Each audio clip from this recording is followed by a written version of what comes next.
الحمد لله نحمده ونستعينه ونستغفره ونؤمن به ونتوكل عليه ونعوذ بالله من شرور أنفسنا ومن سيئات أعمالنا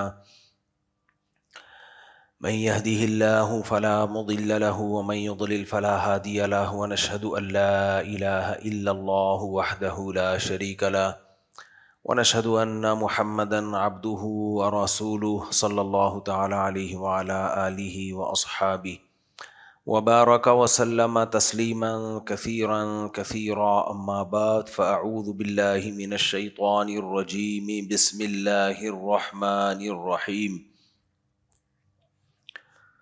قل لن يصيبنا إلا ما كتب الله لنا هو مولانا وعلى الله فليتوكل المؤمنون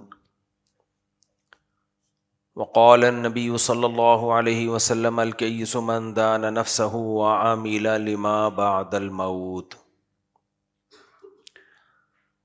وقال النبي صلى الله عليه وسلم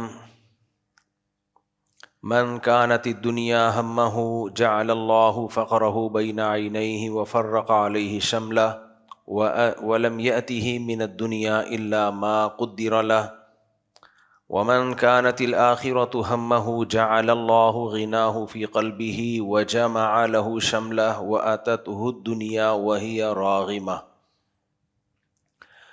قرآن مجید کی چند آیات اور نبی صلی اللہ علیہ وسلم کی چند حدیثیں پڑھی ہیں۔ اللہ تعالیٰ سے دعا ہے اللہ تعالیٰ صحیح طرح سے بات کہنے کی، سننے کی، سمجھنے کی، اور پھر اللہ ہم سب کو عمل کی توفیق عطا فرمائے۔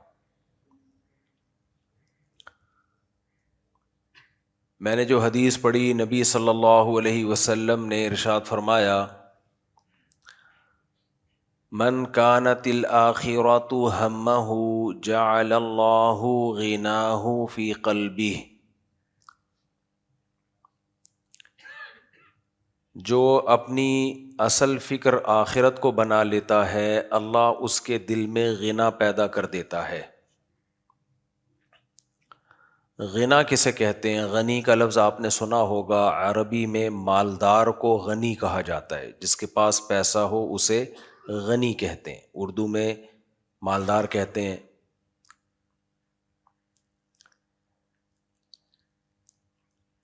تو غنی کا جو لفظ ہے مالدار کو اس لیے کہا جاتا ہے کہ اصل میں غنی کا مطلب ہے بے پرواہ۔ ایک لفظ ہوتا ہے لاپرواہ اور ایک ہوتا ہے بے پرواہ، دونوں میں فرق ہے۔ بے پرواہ ہونا عیب نہیں ہے، برائی نہیں ہے، بلکہ ایک اچھی صفت ہے۔ لاپرواہ ہونا سست لوگوں کا کام ہے۔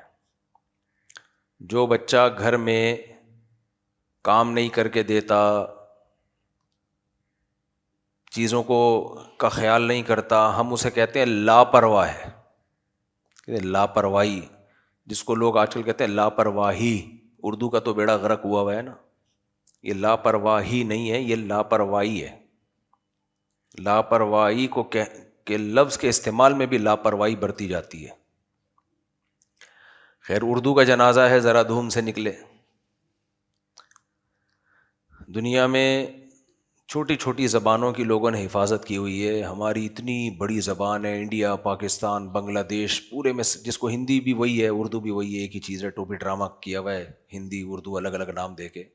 بھی انگریز اپنا منجن بیچ کے چلا گیا اور ہم ابھی تک اسی منجن کو سنبھال کے رکھا ہوا ہے۔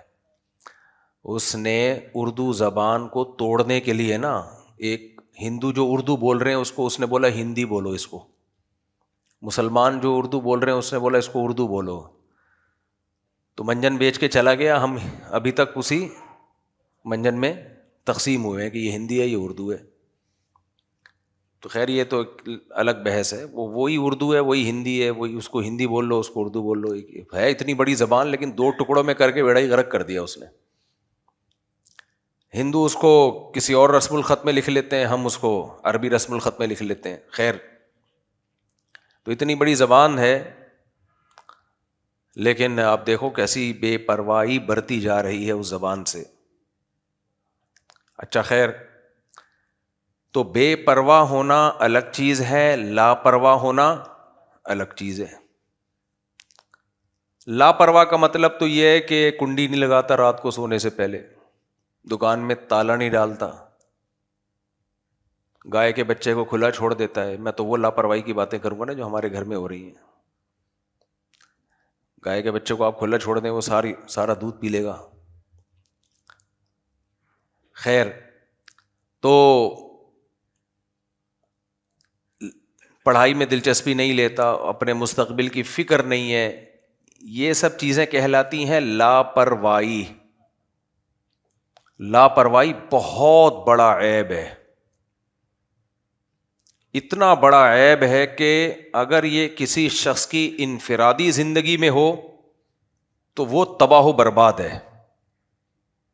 یہ جو صدر میں اتنی بڑی آگ لگی، یہ بے پرواہی نہیں ہے، یہ کیا ہے؟ لاپرواہی۔ ایک چھوٹی سی جگہ پہ 1200 دکانیں ہیں، آگ بجھانے کا پہلے سے کوئی انتظام نہیں ہے۔ حکومت تو جو ہے وہ ہے، سب کو پتہ ہے حکومت کی کون سا ایسا کام ہے جس پہ کہا جائے کہ حکومت ذمہ دار ہے، لیکن ہماری اپنی ذمہ داریاں بھی تو بنتی ہیں۔ اب جب یہ آگ لگی ہے تو ہمارے دوستوں نے مشورہ کیا کہ ہم لوگ کو اپنے گھر میں پہلے سے خود سے انتظام کرنا چاہیے۔ چھوٹا سا سلنڈر آتا ہے، آپ لگا دیں گھر میں۔ تو ہم سب اجتماعی سطح پہ بے پرواہ ہیں۔ تو یہ بے پرواہی جب کسی شخص کی انفرادی زندگی میں ہوتی ہے تو جس معاملے میں بے پرواہی برتے گا، فطرت انتقام لے گی اس سے۔ فطرت بہت ظالم ہے، نہیں چھوڑتی، نہ کسی دیندار کو چھوڑتی ہے نہ کسی کافر کو چھوڑتی ہے۔ یہ لاپرواہی، سوری، بے پرواہی نہیں، لاپرواہی۔ اور بے پرواہی کا کیا مطلب ہے؟ استغنا، غنا۔ غنا کسے کہتے ہیں؟ جیسے مالدار آدمی کو ضرورت نہیں ہوتی کہ ایک آدمی کا اپنا بزنس چل رہا ہو، کروڑوں روپے کا، اربوں روپے کا، دنیا بھر میں ہو، اسے یہ پرواہ نہیں ہوتی کہ جمشید کا تعلق اس کے ساتھ اچھا ہے یا برا ہے، وہ اسے کوئی مالی نقصان پہنچا رہا ہے کہ نہیں پہنچا رہا، کیونکہ اس کے پاس اتنا ہے کہ اسے لوگوں کی ضرورت نہیں ہے، وہ بے پرواہ ہے۔ اللہ کی صفت ہے غنی، وہ بے پرواہ ہے، اسے کسی کی پرواہ نہیں ہے، کیونکہ وہ کسی کا محتاج نہیں ہے۔ تو غنا اچھی صفت ہے۔ غنا کا مطلب یہ ہے کہ آپ کسی کے محتاج نہیں ہیں، سر اٹھا کے جیتے ہیں۔ یہ تو شریعت چاہتی ہے، اسلام چاہتا ہے، ہر عزت دار آدمی سر اٹھا کے جینا چاہتا ہے۔ کیا خیال ہے؟ آپ کسی کے محتاج نہیں ہیں۔ تو چونکہ اکثر مالدار لوگ دوسروں کے محتاج نہیں ہوتے، اس لیے مالداروں کو غنی کہا جاتا ہے۔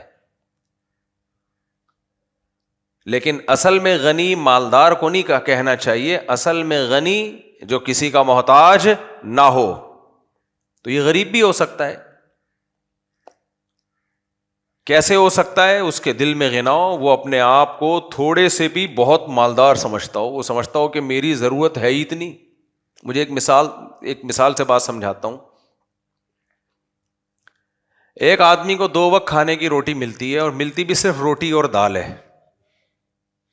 اس کا خیال یہ تھا کہ میرے لیے ایک ٹائم کی روٹی بھی کافی ہے، اور خالی دال ملے تو بھی کافی ہے، روٹی کی بھی ضرورت نہیں ہے۔ تو اس کو ایک کے بجائے 2 ٹائم کی مل جائے، اور ایک ٹائم پہ روٹی کے بجائے پراٹھا مل جائے، وہ تو خوشی سے پاگل ہو جائے گا کہ نہیں ہو جائے گا؟ کیا خیال ہے؟ تو اس کے دل میں جو خوشی ہوگی، وہ اپنے آپ کو دوسروں کا محتاج نہیں سمجھے گا، وہ سمجھے گا کہ میری جتنی ضرورت تھی خدا نے مجھے اس سے زیادہ دے دیا ہے۔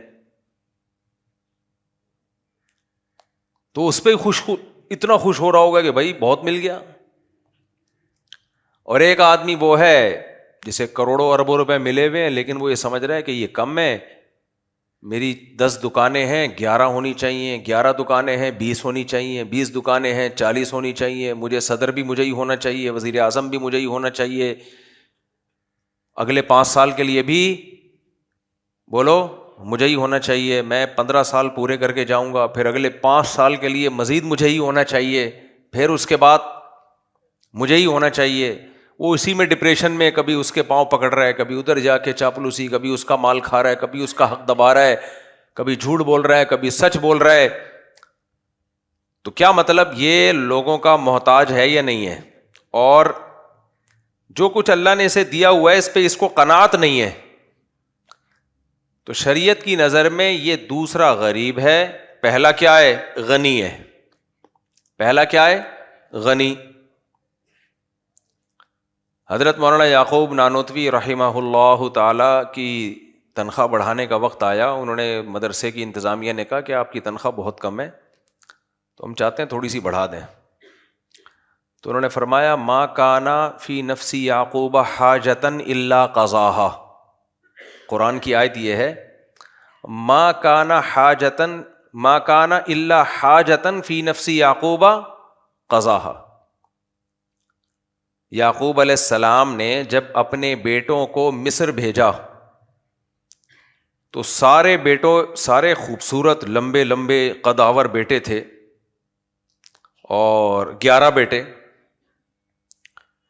تو اتنے خوبصورت 11 بیٹے جب ایک دروازے سے داخل ہوں گے تو حضرت یعقوب علیہ السلام کو خطرہ ہوا کہ کوئی نظر نہ لگ جائے. لوگ بولیں گے اتنے گبلو جوان خوبصورت بڑے بڑے 11 کے 11, یہ کون ہے بھائی خوش قسمت باپ. تو ان کو تھوڑا خطرہ ہوا کہ نظر نہ لگ جائے, تو اپنے بچوں سے کہا لا تدخلوا من باب واحد, مصر شہر میں جب داخل ہو تو ایک دروازے سے داخل مت ہونا, مختلف دروازوں سے داخل ہونا. 2 ادھر سے چلے جائیں, 2 ادھر سے چلے جائیں, 2 ادھر سے. نظر سے بچنے کا اہتمام کیا انہوں نے. اب چونکہ نظر سے بچنے کا اہتمام صورتاً یہ توکل کے خلاف لگتا ہے دیکھنے میں کہ آپ اللہ پہ اعتماد نہیں کر رہے, آپ الگ الگ دروازوں سے بھیج رہے ہو. تو اس اشکال کا جواب یعقوب علیہ السلام نے خود دیا, حالانکہ کسی نے آپ سے سوال پوچھا نہیں تھا. اس سے پتہ چلتا ہے کہ کہیں بدگمانی کا موقع ہو نا تو آپ کو خود ہی اس کو کلیئر کرنا چاہیے. آپ پہ اگر انگلی اٹھ سکتی ہے تو یہ نہیں کہ لوگ آپ پہ آ کے اعتراض کریں گے پھر آپ جواب دو گے. کہیں خطرہ ہو کہ لوگ بدگمان ہو سکتے ہیں, خود ہی کلیئر کر دو اس کو. ہمارے یہاں ہو کیا رہا ہے, خطرہ ہوتا ہے بدگمان ہوں گے, لوگ آ کے پوچھتے ہیں تو الٹا غصہ ہو جاتے ہیں کہ تم کون ہوتے پوچھنے والے, تم کیوں پوچھ رہے ہو. یعنی یہ فرض کر لیا کہ میں اتنا نیک ہوں کہ مجھے بہت نیک سمجھو, مجھ سے پوچھنے کی بھی اجازت نہیں ہے کسی کو. اتنا نیک مارکیٹ میں, اور اگر نیک ہوتا نا تو یہ تکبر سے اتنا کھوپڑی خراب نہ ہوتی. یہ کبر ہے, پوچھ لیا تو کیا ہو گیا بھائی, آپ بتا دو کہ بھائی یہ ہے. آج کل تواضع نہیں ہے تکبر ہے, اس کا لیبل اس کو تواضع کہا. تواضع آج کل اس کو کہتے ہیں یوں کر کے بیٹھا ہوا بس. یہ تواضع تھوڑی ہے, یہ تو اسٹائل ہے. تواضع بھی دل کی کیفیت کا نام ہے. آپ اپنے آپ کو بہت نیک سمجھ رہے ہو, کیوں سمجھ رہے ہو بھائی, تم بھی انسان ہو جیسے سارے انسان ہیں. روٹی کھاتے ہو, بیت الخلا جاتے ہو, گھنٹوں گھنٹوں بیٹھتے ہو وہاں جا کے. تو تبھی مولانا اشرف علی تھانوی کہتے تھے لوگ میرے پاس آتے ہیں بیعت کر کے, کہتے ہیں ہمیں بھی بزرگ بننا ہے. فرمایا انسان کے بچے بن جاؤ, بزرگ بننے کی ضرورت نہیں ہے. بس فرمایا بزرگ بننے کا ہر ایک کو شوق ہوتا ہے, انسان بننے کا لوگوں کو شوق نہیں ہوتا. اچھے انسان بنو, بس اسی کو بزرگ بولتے ہیں. مارکیٹ میں بزرگ مل رہے ہیں نا عجیب ٹائپ کے. جو بزرگ ہوتا ہے اس میں تواضع ہوتی ہے.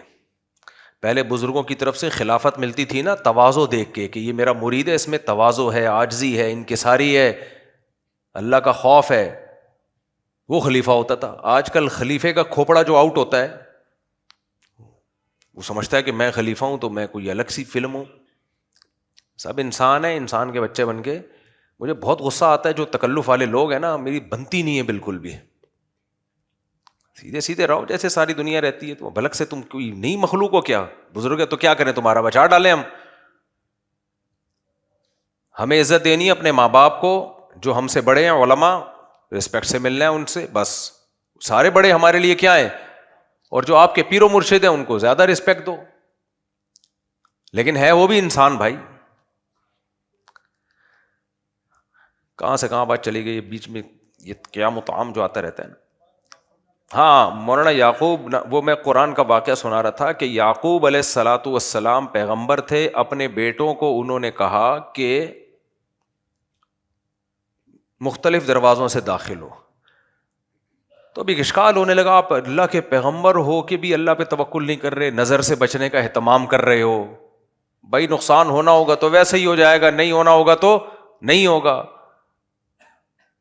تو کسی نے اشکال کیا نہیں، لیکن خود قرآن نے بلکہ جواب دے دیا، بلکہ خود یعقوب علیہ السلام نے پہلے جواب دیا کہ میں تمہیں اللہ سے بے پرواہ نہیں کر رہا، اللہ نقصان پہنچانا چاہے گا تو مختلف دروازوں سے داخل ہو کے بھی نقصان پہنچا دے گا. ما اغنی عنکم من اللہ شیئا، میں اللہ سے نہیں بچا رہا، اللہ سے نہیں لڑ رہا ہوں. اور اگر اللہ بچانا چاہے گا سارے ایک گیٹ سے داخل ہوگے تو بھی کچھ نہیں ہوگا. ایسا نہیں ہے کہ میں اللہ پہ توکل نہیں کر رہا، بلکہ ما کانا الا حاجتن فی نفس یعقوب قضاها، یعقوب علیہ السلام کے دل میں ایک حاجت تھی کہ احتیاط کرنے میں کیا جا رہا ہے، بھئی جانا تو ہے ہی، مختلف دروازوں سے چلے جائے تو کیا جا رہا ہے اس میں. تو ایک دل میں ایک خلش تھی، جو کہتے ہیں نا بھائی میری چھٹی حص کہہ رہی ہے یار احتیاط کر لو، تو کیا جا رہا ہے، اس راستے سے نہیں گزرنا چاہیے، ادھر سے چلے جاؤ. حالانکہ اس راستے پہ بھی کوئی خطرہ نہیں ہے، لیکن ایک زندگی بھر کا ایک غم رہے گا کہ کاش ہم یوں کر لیتے، یوں نہ کرتے. تو یعقوب علیہ السلام کے بارے میں قرآن کہتا ہے ما کانا الا حاجتن فی نفس یعقوب، یہ صرف یعقوب علیہ السلام کے دل میں ایک خواہش تھی کہ پوری ہو جائے، تو انہوں نے اس کو پورا کر لیا. لیکن ان کا اصل اعتماد کس پر تھا؟ اللہ پر. تو قرآن کی آیت یاد رہے گی، ما کان الا حاجتن فی نفس یعقوب قضاها، یہ محض ایک احتیاطی تدبیر تھی جو دل میں ایک خیال پیدا ہوا، انہوں نے کہا ایک خیال ہے اس کو پورا کر لو تاکہ دل کیا ہو جائے، مطمئن ہو جائے. تو یہ محض ایک حاجت تھی یعقوب علیہ السلام کے دل میں جس کو انہوں نے پورا کر لیا، بس اس سے زیادہ اس کی حیثیت کچھ نہیں تھی. تو مولانا یعقوب نانوتوی کے مدرسے نے ان کو کہا ہم آپ کی تنخواہ بڑھانا چاہتے ہیں، شاید آپ کی ضرورتیں پوری نہیں ہو رہی. تو انہوں نے جواب میں قرآن کی آیت پڑھی، ما کانا فی نفسی یعقوب حاجتن الا قضاها، یعنی قرآن کی آیت نہیں پڑھی، اس جیسے الفاظ کہے. اور کیا مطلب؟ حاجت کے لفظ کو مؤخر کر دیا، یعقوب کے لفظ کو پہلے لے آئے. کیا مطلب؟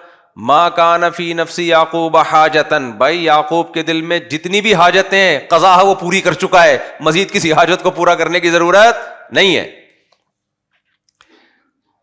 بھائی یعقوب علیہ السلام کے دل میں تو ایک حاجت تھی نا کہ دروازے مختلف دروازوں سے جائیں، تو انہوں نے وہ حاجت پوری کر لی. تو یعقوب نانوتوی کہتے ہیں یہ والا جو یعقوب ہے جس کے دل میں کوئی حاجت ہے نہیں جس کو پورا کرنے کی کوشش کی جائے، تو وہ والے یعقوب کے دل میں تو ایک حاجت تھی، انہوں نے کر لی. میرے پاس تو کوئی حاجت ہی نہیں ہے تو میں کیا پورا، میری تنخواہ بڑھانے کی ضرورت نہیں ہے.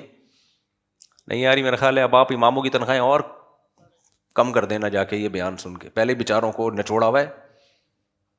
یہ حدیثیں جا جا کے لوگ نا اماموں کو سنا رہے ہوتے ہیں واقعات، اپنے لیے استغنا ہے، دوسرے کے لیے کیا ہے، ہاتھ کھلا ڈلا رکھو.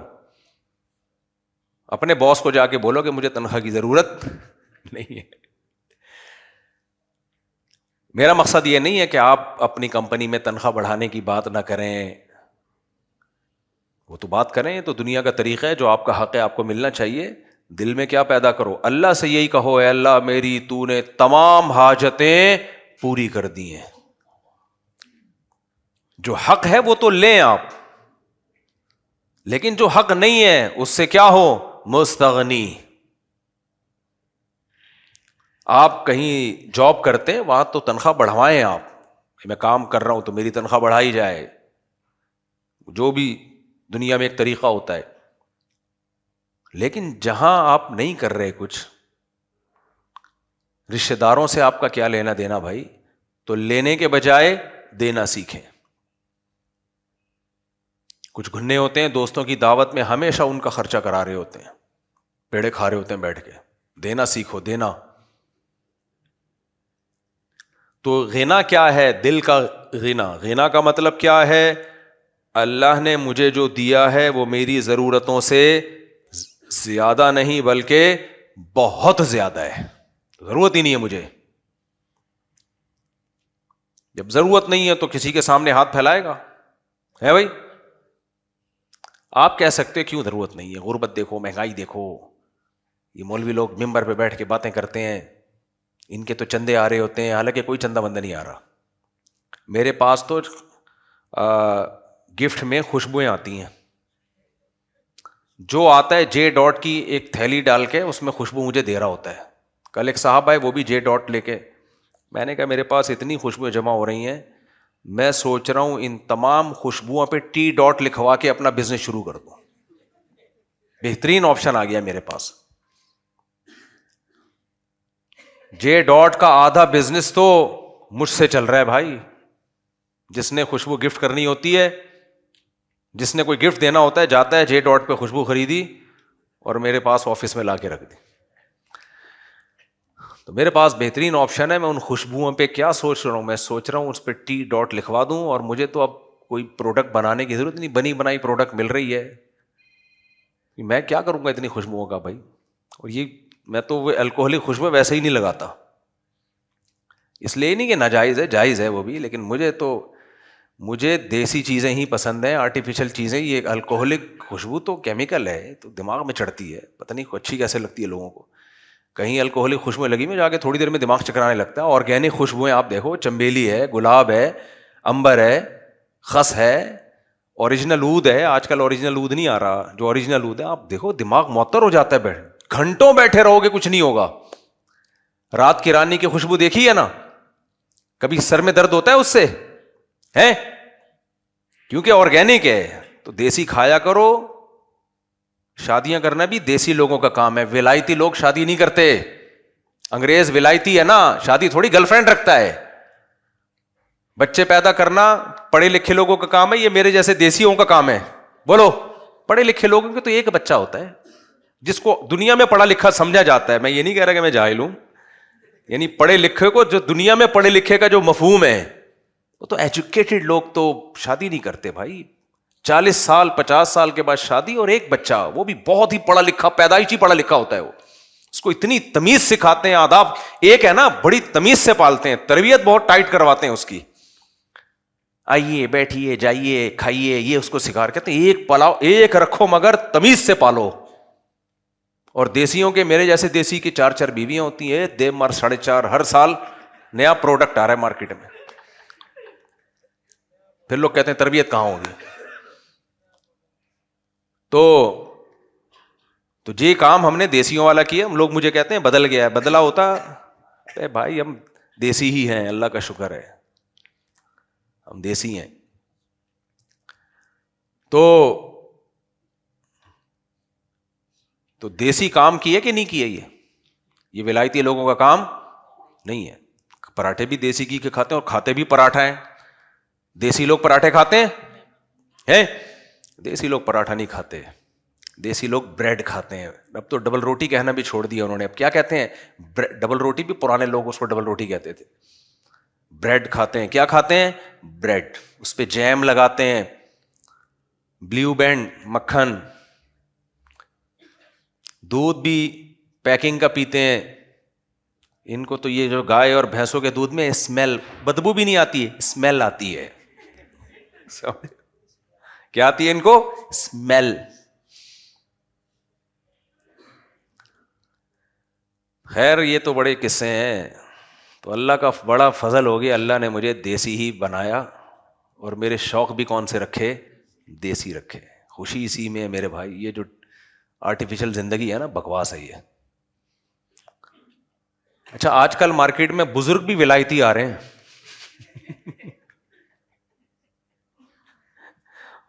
دیسی بزرگ تو تواضع ہوتی ہے اس میں یار، بیچارہ چلتا ہے پھرتا ہے بیٹھتا ہے. اب جو مارکیٹ میں بزرگ آ رہے ہیں، چند بڑے بزرگوں کو چھوڑ کے، میں کون، میری کیا اوقات، لیکن جو 2 نمبر ہی ہیں، وہ لوگ ان کو 1 نمبر سمجھ رہے ہوتے ہیں. ان کے چلنے کا اسٹائل دیکھو. دلہن کو جب رخصت کر کے نا پرانے زمانے میں لے کے جاتے تھے، کیسے خراما چل رہی ہوتی تھی، شرم کی وجہ سے چلا نہیں جاتا تھا. گردنیں دیکھ لو. ایک بزرگ کو میں جانتا ہوں، ہر وقت اس کی خانقاہ کے باہر موٹے موٹے دمبے، بکرے بھی نہیں، اور اس کی اپنی گردن بھی ماشاء اللہ اتنی موٹی ہے. میں نے کہا یہ بزرگ ہے یار, جماعت سے نماز نہیں ہے. وہ سمجھتے ہیں کہ یہ بے وقوفوں کا کام ہے مسجد میں آ کے جماعت سے نماز پڑھنا, رکشے ٹیکسی. بزرگوں کے پاس ٹائم ہی نہیں ہے مسجد میں جماعت سے نماز پڑھنے کا.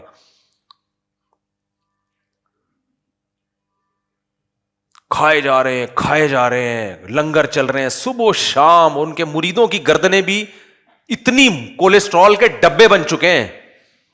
یہ اسلام ہے یار. مجھے پھر غصہ آتا ہے کہ تم جو مرضی کرو بھائی, دنیا میں کھا رہے ہیں نا, اسلام کا لیبل تو مت لگاؤ اس کے اوپر. اسلام میں کھانا عبادت نہیں ہے, روزہ عبادت ہے.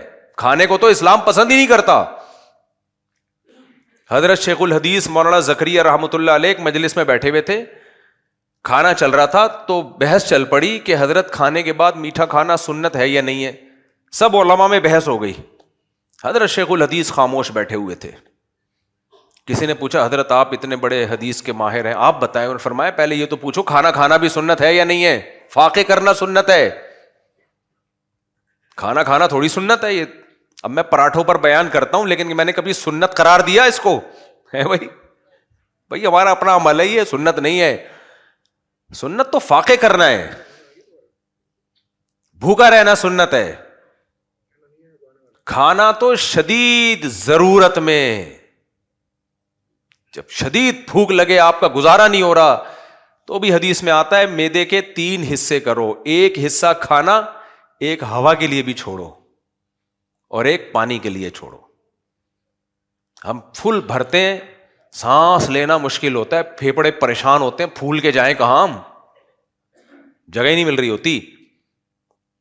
پھر اس پہ پانی تو دور کی بات, کولڈ ڈرنک چڑھا رہے ہوتے ہیں. کولڈ ڈرنک چڑھا, میں تو کہتا ہوں اب تک مرے نہیں ہے, اس پہ اللہ کا شکر ادا کرو. لوگ کہہ رہے ہوتے ہیں 60 سال میں مر گیا, 50 سال میں مر گیا, اتنی جلدی مر گیا. میں کہتا ہوں بھائی بہت دیر سے مرا ہے. جو لائف اسٹائل ہے نا اس حساب سے بہت جی گیا. یہ تو فطرت نے بچایا اس کو کہ یار شاید کچھ توبہ کر لے. میں تو مرنے کا ارادہ ہے لیکن ہم تجھے اللہ مہلت دیتا ہے نا.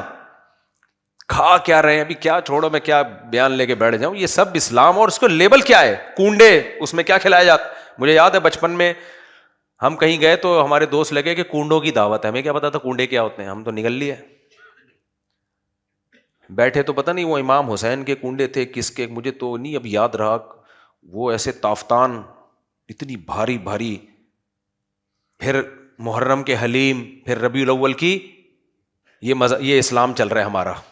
محرم میں کھانے کے الگ چیزیں پھوڑی جاتی ہیں, سبیلیں پھوڑی جاتی ہیں, شربت پی جاتے ہیں. امام حسین بھوکے پیاسے شہید ہو گئے, اور ہم محرم میں کیا کر رہے ہیں, خوب پی پی کے اور موٹے ہوتے جا رہے ہیں. یہ غم منانے کا کون سا طریقہ ہے بھائی. ربیع الاول میں نبی صلی اللہ علیہ وسلم کی اگر پیدائش ہوئی ہے تو نبی کی تعلیمات کو فالو کیا جائے گا نا. آپ پیر کے دن پیدا ہوئے, آپ نے پیر کے دن روزہ رکھا, بتا دیا کہ میرے دن کو منایا نہیں جائے گا, کیونکہ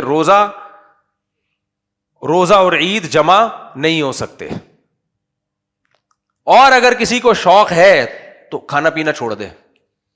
ہم اسی دن دبا کے پھوڑتے ہیں, حلوے, مانڈے, رسگلے, زردے, سب میٹھی چیزیں جو ساری باڈی کو سست کر. میں نے ایک دفعہ بیان کیا تھا, اسلام نے جو خوراکیں بتائی ہیں نا, ایک خوراک بھی ایسی نہیں ہے جو باڈی میں سستی پیدا کرے. نبی صلی اللہ علیہ وسلم نے دعا مانگی, اللہم انی اعوذ بک من الکسل, اے اللہ میں سستی سے تیری پناہ مانگتا ہوں. اس سے پتہ چلتا ہے ہمارے نبی کو چستی پسند تھی, سستی پسند نہیں تھی. تو ہر وہ چیز جو آپ کو سست کر دے, اسلام اس کو پسند کرے گا. دیکھو اسلام زنا کو ناپسند کرتا ہے کہ نہیں کرتا.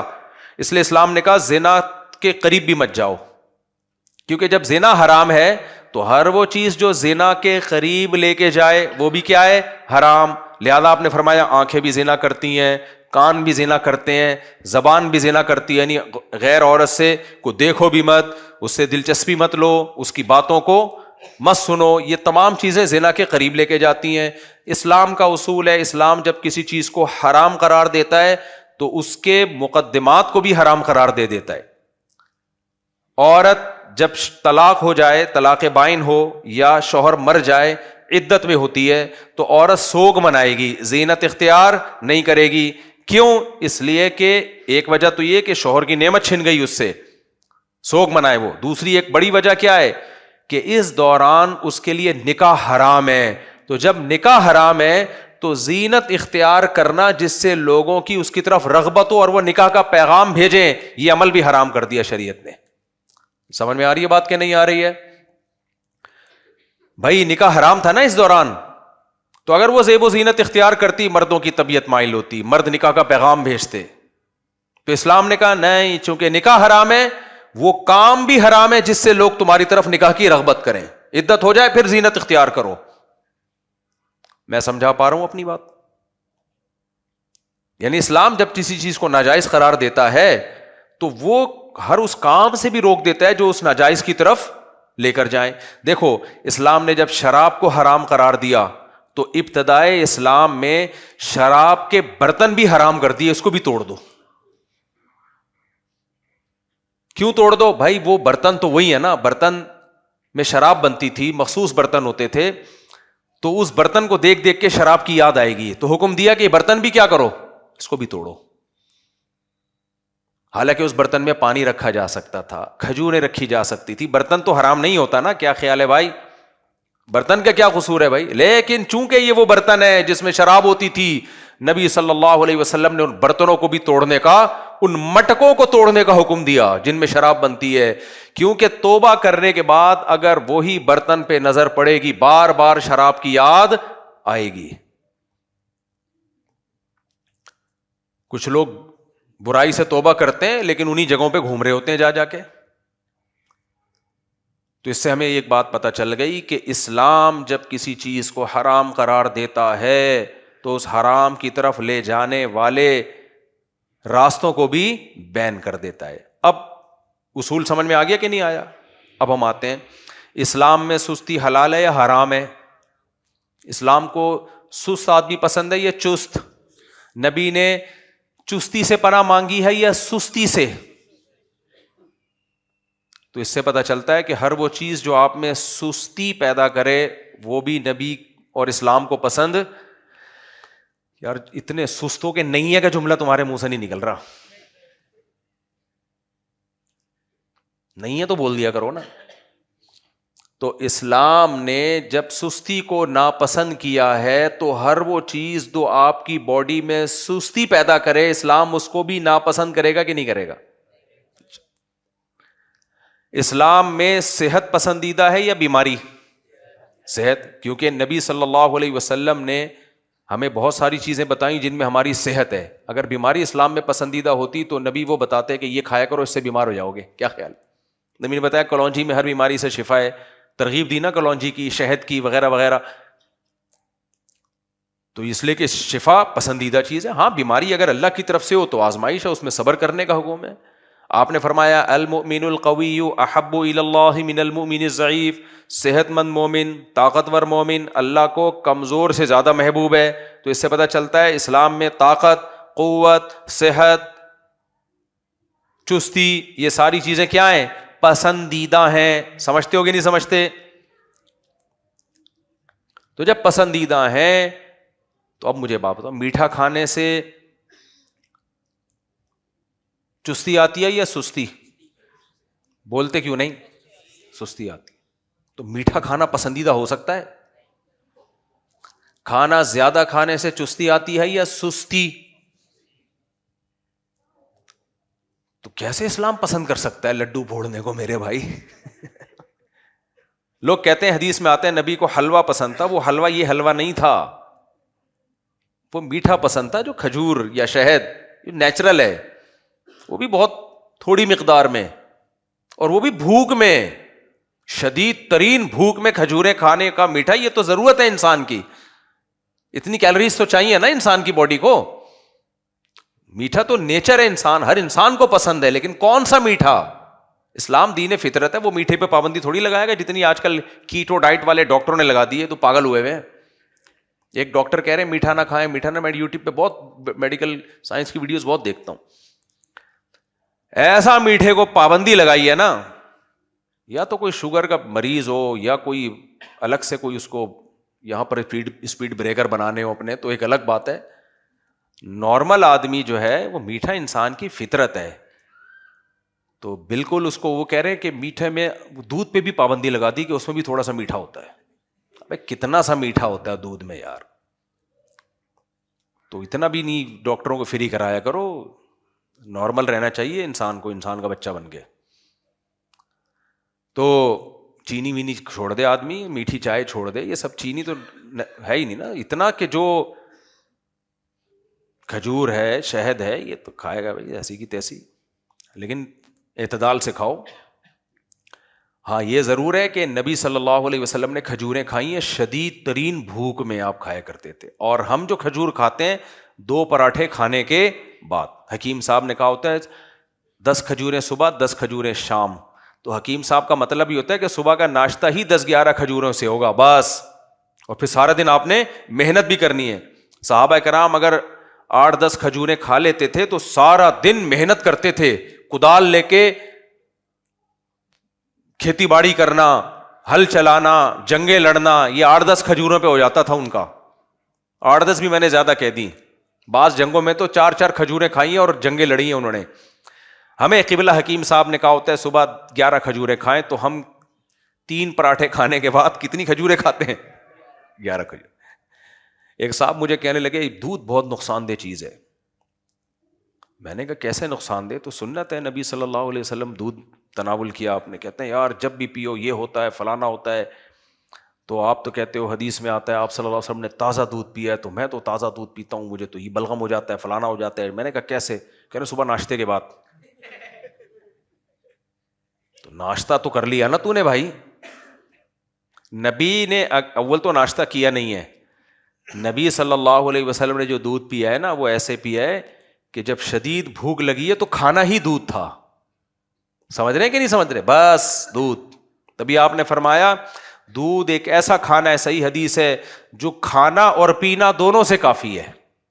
یعنی پیاس کی جگہ بھی آپ کو بھوک بھی لگ رہی ہے پیاس بھی لگ رہی ہے، تو نبی نے فرمایا، حدیث کا مفہوم بیان کر رہا ہوں، کہ جس نے دودھ پی لیا تو اب نہ کھانے کی ضرورت اور نہ ادھر توجہ، نہ کھانے کی ضرورت اور نہ پینے کی ضرورت. بس میں نے اس پہ حدیثیں جمع کی تھی. آپ صلی اللہ علیہ وسلم گھر تشریف لائے، شدید بھوک، شدید بھوک. اور نبی کی بھوک کا مطلب کیا ہوتا تھا؟ دوپہر کو نہیں کھایا، صبح بھی نہیں کھایا، پچھلی رات کھایا ہے، وہ والی بھوک. اس شدید بھوک میں آپ نے بکری کا دودھ پیا ہے، بس کھانا ہو گیا. یہ والا دودھ باڈی پہ ٹھا کر کے لگتا ہے. ہم جو دودھ پی رہے ہیں، ایک تو اس میں گوالے کا دودھ زیادہ ہے، بھینس کا کم ہے. پھر اس دودھ میں ٹیکے ٹھوکے گئے ہیں. گائے کہہ رہی ہے کہ میں نے اتنا دودھ دینا، اس سے زیادہ میں میری ہڈیوں کا جوس نکل آئے گا، نہیں ہے میرے پاس دودھ. گوالا اس کے ٹیکا لگاتا ہے، بولتا ہے تیرے باپ کو بھی دینا پڑے گا، 4 کلو اضافی نکالتی ہے. تو یہ والا، یہ اس کا اسلام ذمہ دار نہیں ہے، سمجھتے ہو؟ اسلام اس کا ذمہ دار نہیں ہے. خیر کہاں نکل لی ہم. تو میں یہ کہہ رہا تھا کہ جب سستی اسلام میں ناپسند ہے تو ہر وہ چیز جو آپ کی باڈی میں سستی پیدا کرے وہ بھی کیا ہے. تو اب خانقاہوں میں پہلے زمانے میں ونس اپون اے ٹائم روزے رکھوائے جاتے تھے، اب لنگر پہ لنگر آ رہا ہے، کھائے جا رہے ہیں. اتنی موٹی موٹی گردن، کولیسٹرول کے پورے گول ڈبے. بار بار میں کہتا ہوں فطرتاً اگر کوئی بھاری جسم کا ہے تو وہ اللہ کی طرف سے. بعض ایسے اہل اللہ ہیں، بزرگان دین ہیں، بہت تھوڑا کھاتے ہیں، جسم بہت بھاری ہے. ایسے صحابہ بھی تھے، تابعین بھی تھے. وہ کس کی طرف سے ہے بھائی؟ وہ اللہ کی طرف سے. میں اپنی دادی کا تذکرہ کرتا ہوں نا اکثر، میری دادی بہت بھاری جسم تھا لیکن بہت تھوڑا کھاتی تھی، روزے رکھتی تھی. قدرتی طور پہ جسم بھاری تھا، وہ تو ہوتا ہے. یہ موٹاپا برا نہیں ہے، یہ تو اسٹرکچر ہے. کسی کا اسٹرکچر باریک ہے، کسی کوئی موٹا ہے، کوئی، یہ تو اللہ کا بنایا ہوا ہے. وہ موٹاپا جو کھانے کی وجہ سے ہوا ہو وہ اسلام میں برا ہے. نبی صلی اللہ علیہ وسلم کی بخاری کی حدیث ہے کہ سب سے بہتر میرا زمانہ، پھر اس کے بعد والا، پھر اس کے بعد والا. پھر آپ نے فرمایا برائیاں آئیں گی، برائیوں میں جھوٹ آئے گا اور موٹاپا آئے گا. جھوٹ اور موٹاپے کو ایک ساتھ ذکر کیا جا رہا ہے. لوگ جھوٹی گواہیاں دیں گے اور موٹاپا آئے گا. کیوں؟ کھائیں گے زیادہ، ہر وقت کھانے کی فکر. کچھ علاقے ایسے ہیں، ان سے پوچھو آپ کہاں سے آ رہے ہو، کھانا کھا کے آ رہا ہوں. کدھر جا رہے ہو؟ کھانا کھانے جا رہا ہوں. کھا کے آ رہا ہے، کھانے جا رہا ہے، بس یہی سارا دن یہی رہے گا.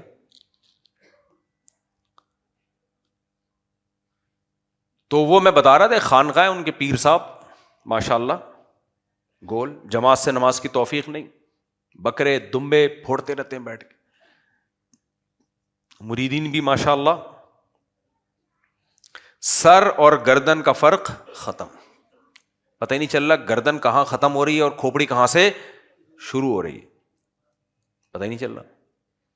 تو بھائی ٹھیک ہے، ان کی انڈیویجول لائف ہے، ہر شخص کی اپنی لائف ہوتی ہے، کھائے پیے. کس نے وہ بولے گا مفتی صاحب تم سے پیسے لے کے تھوڑی کھا رہے ہیں، تو ٹھیک ہے، مذہب کا لیبل مت لگاؤ اس کے اوپر.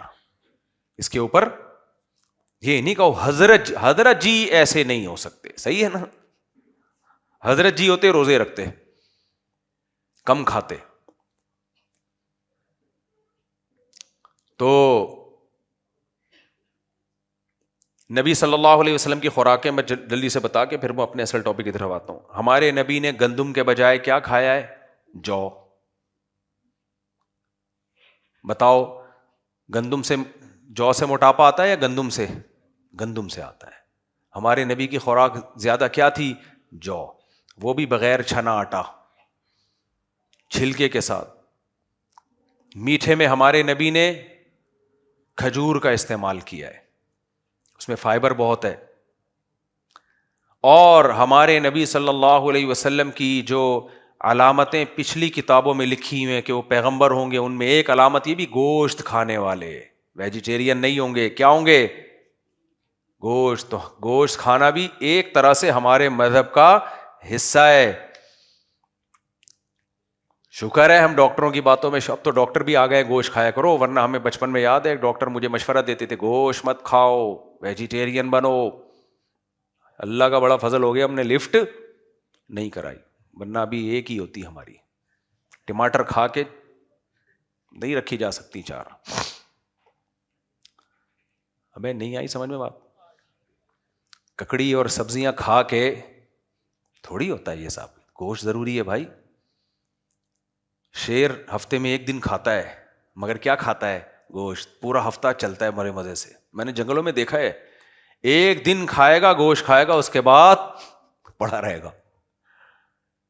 کہتا ہے کوئی بات نہیں، ایک ہفتہ نہ بھی نہیں ملے. اور ہرن ہر وقت کھاتا رہتا ہے. بکری کو دیکھ لو، آپ نے بلیاں بھی پالی ہوں گی، بلی کو 24 گھنٹے میں ایک دفعہ بھی ڈال دو، چند بوٹیاں کھائے گی، پھر خلال کرتی رہے گی سارا دن بیٹھ کے دانتوں میں. لیکن آپ بکری پالو، میں نے بھی پالی ہے، ہر وقت منہ چلتا رہے گا اس کا. ویجیٹیرین ہر وقت کھاتے رہتے ہیں. صحیح ہے نا؟ گوشت خور کو چند نوالے مل جائیں، کیا بولتا ہے؟ کافی ہے.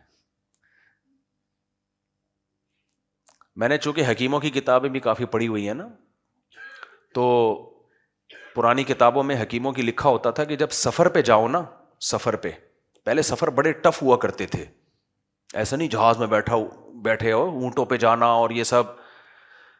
تو اس میں یہ ہوتا تھا کہ بھائی سفر پہ کوئی جا کے ایسی چیز کھاؤ جو پیٹ نہ بھرے لیکن اس کا اثر بہت دیر تک رہے، تاکہ بار بار کھانا بھی نہ ہو، بار بار بیت الخلا بھی نہ ہو. تو ان حکیموں نے لکھا ہوتا تھا گوشت کھایا کرو سفر میں، سبزی نہیں کھایا کرو. اس سے کیا ہوگا کہ پیٹ بھی کم بھرے گا، بھاری نہیں ہوگا پیٹ، اور چلو گے بھی زیادہ ٹائم تک. یہ پرانے حکیم بڑے ٹائٹ ہوا کرتے تھے بھائی، بڑی زبردست باتیں لکھا کرتے تھے. خیر، حکیم جتنا پرانا اتنا اچھا ہوتا ہے. حکیم جو ہے نا، جو لیٹسٹ مارکیٹ میں حکیم آ رہے ہیں نا، یہ ہم پہ تجربے کر کے سیکھ رہے ہیں ابھی. اس لیے حکیم جب بھی کوئی بوڑھا ہوگا تو میں اسی پہ اعتماد کرتا ہوں. جوان حکیم وہ ابھی تجرباتی، وہ ابھی قبرستان بھریں گے، اس کے بعد جا کے ان کو پتہ چلے گا کہ کیا کرنا ہے. خیر، تو میں یہ عرض کر رہا تھا کہ استغنا ہاں، ما کانا فی نفس یعقوب الا حاجتن قضاها. یعقوب نانوتوی رحمۃ اللہ نے کیا فرمایا؟ بھائی میری ساری حاجتیں اللہ نے پوری کر دی ہیں. میرے شیخ حضرت مفتی رشید احمد صاحب رحمہ اللہ تعالیٰ کا بھی یہی معمول تھا. جتنا پیسہ آتا تھا حضرت تھوڑا سا رکھ کے گیس بجلی کا بل دیا اور گھر کا ضروری خرچہ, اور اس میں وہ خرچے میں خوراک کو سب سے زیادہ میرے شیخ نے اپنا گھر نہیں بنایا, حالانکہ بہت مالدار تھے. انہوں نے کہا مسافر خانہ ہے, نکلنا ہے یہاں سے. کھانا بہت اچھا کھاتے تھے, زیادہ نہیں, اچھا. اسلام میں زیادہ کھانا نہیں ہے, کوالٹی کو فوکس کرو بھائی. ہمارے حضرت کا ناشتہ سیب, ہاف بوائل انڈے, بادام اور بھنے ہوئے چنے, یہ ناشتے ہوتے تھے ان کے. ایک دفعہ میں رات کو گیا تو وہ کھا رہے تھے جو چکن کا پیس ہوتا ہے نا, چیسٹ پیس, تناول فرما رہے تھے. بہت تھوڑا کھاتے تھے لیکن بڑا خاندانی, اور 80 سال میں ماشاء اللہ فٹ فاٹ, پیٹ کمر سے چپکا ہوا تھا. اور فرماتے تھے ان کے لیے رشتہ آیا دوسری شادی کے لیے, کچھ جوان لڑکی عاشق ہو گئی تھی. حضرت نے انکار کر دیا. پھر فرمایا کہ میں نے انکار اس لیے نہیں کیا کہ میں بوڑھا ہو گیا ہوں, میں بالکل جوان ہوں, بالکل جوان. فرمایا میں نے انکار اس لیے کیا ہے, وہ دوسری شادی کے قائل نہیں تھے. وہ کہتے تھے علماء اگر 2 شادیاں کریں گے تو دین کی خدمت کون کرے گا. وہ ان کا خیال یہ تھا کہ مسائل میں پڑ جائیں گے. ان کو کیا پتا کہ انہی کا اپنا شاگرد ایسا نالائق نکلے گا کہ اس کی دین کی خدمت ہی یہی ہوگی. تو آپ کہہ سکتے ہیں آپ نے اپنے پیر صاحب کی رائے سے اختلاف کیوں کیا؟ بھائی اس لیے اختلاف کیا, پیر صاحب سے ہم بیعت ہوئے تھے اسلام پہ چلنے کے لیے, ٹھیک ہے نا. تو ہمارے پیر نے ہمیں سکھایا کہ اسلام کو فوکس کرو. یہ تو میری ذاتی رائے ہے, 2 شادیاں نہیں کرنی چاہیے, ذاتی رائے ہے. اسلام تھوڑی, اسلام تو یہ 4 کیا کہتا ہے. پیر کا مطلب یہ نہیں ہوتا کہ اس کی ہر بات پتھر پہ لکیر ہے, یہ خوب سمجھ لو, یہ ہم نے بڑوں سے ہی سیکھا ہے. پیر کا مطلب یہ ہوتا ہے کہ آپ کا مینٹور ہے, آپ میں اگر کوئی خرابی ہے تو آپ اس کو بتائیں تاکہ وہ آپ کی ٹیوننگ کرے. کوئی برائی ہے آپ کے اندر, اس سے استغنا سیکھیں, دنیا کی محبت ختم کریں, اس کے ساتھ بیٹھ کر دنیا کے مسافر خانہ ہونا سمجھیں, اس سے تواضع سیکھیں. باقی شرعی مسائل میں قرآن و سنت ہے, کسی کی ذاتی رائے کا اعتبار نہیں ہے. یہ ان کی رائے تھی کہ بھائی اس سے مسائل کھڑے ہوتے ہیں. تو ہم نے بعد میں غور کیا کہ شادی کرنے سے بھی مسائل ہوتے ہیں, یقیناً نہ کرنے سے مسائل زیادہ ہو رہے ہیں سوسائٹی میں. آج لوگ مولانا شلوی تھانوی رحمۃ اللہ علیہ کی تحریریں میرے پاس بھیجتے ہیں کہ حضرت مولانا شلوی تھانوی نے دوسری شادی کی تو بیچارے پریشان ہو گئے. کسی نے پوچھا حضرت آپ نے دوسری شادی کر کے 2 شادیوں کا دروازہ کھول دیا. فرمایا کھول نہیں دیا, بند کر دیا. جو میرے حالات, مجھ پر جو مسائل کھڑے ہوئے ہیں نا, اس سے مجھے اندازہ ہو گیا نہیں کرنی چاہیے. لوگ مجھے بھیج رہے ہوتے ہیں. تو میں کہتا ہوں اگر حکیم الامہ حضرت مولانا اشرف علی تھانوی موجود ہوتے تو ہم ان کی خدمت میں عرض کرتے حضرت 2 شادیوں کے بعد بھی مسائل ہیں, لیکن نہ کرنے میں مسائل زیادہ ہیں پوری امت کے. تو مولانا اشرف تھانوی بھی اپنی بات سے رجوع کر لیتے انشاءاللہ. سمجھتے ہو کہ نہیں سمجھتے؟ پیر کو فالو کرنا الگ چیز ہے, پیر پرستی الگ چیز ہے. تو پیر پرست علماء دیوبند نہیں ہوتے, کسی اور مسلک میں ہوتا ہوگی پیر پرستی, ہم لوگ کیا نہیں ہے. سمجھتے ہو؟ ابھی جو میرے لیٹسٹ پیر ہیں حضرت مفتی عبدالرحیم صاحب, وہاں بھی ہم پیر پرست, ان کو پتہ بھی ہے. وہ کہتے ہیں قرآن و سنت کو فالو کرنا ہے, وہ تو صاف ہمیں بتاتے ہیں جہاں میری بات آپ کو لگے قرآن و سنت کے خلاف ہے نہیں ماننا. تو یہ والے پیر بھی مارکیٹ سے شارٹ چل رہے ہیں نا. سمجھتے ہو؟ تبلیغ میں لوگ وقت لگاتے ہیں, وہاں تبلیغ والے کیا کہتے ہیں, مسائل کس سے سیکھنا ہے؟ علماء سے. وہ بھی یہ کہہ سکتے تھے کہ اپنے علاقے کے جو تبلیغ کے پیر ہیں مسئلے بھی ان سے پوچھو. نہ بھائی, وہ کام کے نظام کو چلانے کے لیے وہ پیر ہیں, شرعی مسائل کے لیے کون ہے؟ وہ تو مفتیان کرام ہیں, علماء کرام ہیں. ہم رجال و نحن رجال. امام ابو حنیفہ کا مشہور قول ہے کہ میں مسئلہ سب سے پہلے قرآن سے دیکھتا ہوں, قرآن میں نہ ملے تو حدیث سے, وہاں اپنی رائے کو چھوڑ دیتا ہوں. قرآن کے مقابلے میں اپنی رائے نہیں لے کر آتا, حدیث کے مقابلے میں اپنی رائے نہیں لے کر آتا. فرمایا پھر اگر قرآن و حدیث میں نہ ہو تو صحابہ, اگر صحابہ کی رائے ایک طرف ہو, میری رائے ایک طرف ہو, تو اپنی رائے کو میں صحابہ کی رائے پہ قربان کر دیتا ہوں. یہ امام حنیفہ کا قول ہے, صحابہ کی رائے کو لیتا ہوں. فرمایا صحابہ کے بعد کی جو بات ہے, ہم رجال و نحن رجال, وہ اگر آدمی ہے تو ہم بھی کیا ہیں, ہم بھی مرد ہیں. پھر ہماری اپنی رائے ہوتی ہے, پھر ان کی رائے کی تقلید نہیں کرتے ہم. سمجھتے نہیں ہو نا بات کو.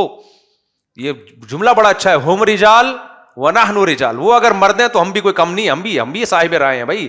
صحابہ کی حد تک تقلید ہے, یہ امام حنیفہ کا قول ہے, لیکن امام حنیفہ کے لیے, ہم جیسوں کے لیے نہیں ہے یہ. ہم اسلاف کی رائے پر اپنی رائے کو قربان کرتے ہیں.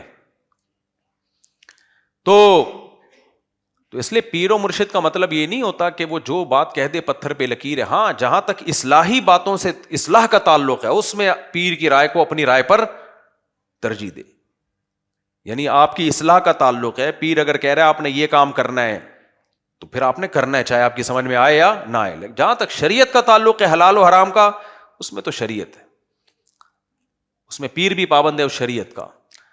تو ہمارے شیخ کی ذاتی رائے یہ تھی کہ 2 شادیاں کرنے میں بڑے مسائل ہیں, علماء دین کی خدمت نہیں کر پائیں گے. لیکن چونکہ ہم سوسائٹی میں چل رہے تھے نا, جو وہ تو بڑے تھے, انہوں نے اپنے زمانہ کو دیکھا نا, یہ زمانہ تو ہم دیکھ رہے تھے نا. میں دیکھ رہا تھا اپنی آنکھوں سے کہ جس لڑکی کو طلاق ہو جائے اس کی شادی نہیں ہوتی, بیوہ ہو جائے اس کی شادی نہیں ہوتی, اور اس کا حل دوسری شادی کے علاوہ کسی مسئلے میں نہیں ہے. تو اس لیے اس مسئلے میں ہم نے اپنے شیخ کی بات سے اختلاف کیا. کہا حضرت کو نہیں پتا کہ حالات کس طرف جا رہے ہیں, تو وہ تو انڈیویجول شخص کی رائے کو دیکھ کے عمل کو دیکھ رہے ہیں نا, کہ وہ 2 کرے گا تو پھنس جائے گا. تو وہ تو پھنس رہا ہے, لیکن قوم کو بچا بھی تو رہا ہے. ایک عورت کو زنا سے بچا رہا ہے, اس کو ٹھکانہ دے رہا ہے. اگر نہیں کرتا تو کہاں جاتی وہ. میں تو جب کر رہا تھا تو میں کہتا تھا بھائی ٹھیک ہے, پھر اس کا حل بتاؤ سوسائٹی میں, اس کا حل کیا ہے. تو اس لیے ہمارا تو اطمینان ہو ہم نے کہ کرنے کا کام ہے خاندانی. اور مجھے امید ہے آخرت میں اپنے شیخ سے ملاقات ہوگی تو پیٹھ تھپکیں گے, بولیں گے صحیح کام کر گیا, ایک ہی کام تو نے ڈھنگا کیا ہے, ایک ہی کام کیا ہے. تو مکھی پہ مکھی نہیں بٹھانی, اندھی تقلید نہیں ہے کسی کی بھی. خیر, تو اب ہمارے شیخ کا عمل کیا تھا, جتنی آمدن آ رہی ہے تھوڑی سی رکھی, باقی ساری فی سبیل اللہ, فی سبیل اللہ. یہ ہے استغنا. اٹ از کالڈ, بولو, استغنا. غنا جسے کہتے ہیں, بے پرواہی, کسی کی پرواہ نہیں ہے بھائی. میرے پاس اللہ کا دیا بہت کچھ ہے, کسی کے سامنے ہاتھ نہیں پھیلانا, کسی کے سامنے اپنی حاجت کو ظاہر نہیں کرنا. میں اپنے حضرت ہی کا ملفوظ سناتا ہوں نا.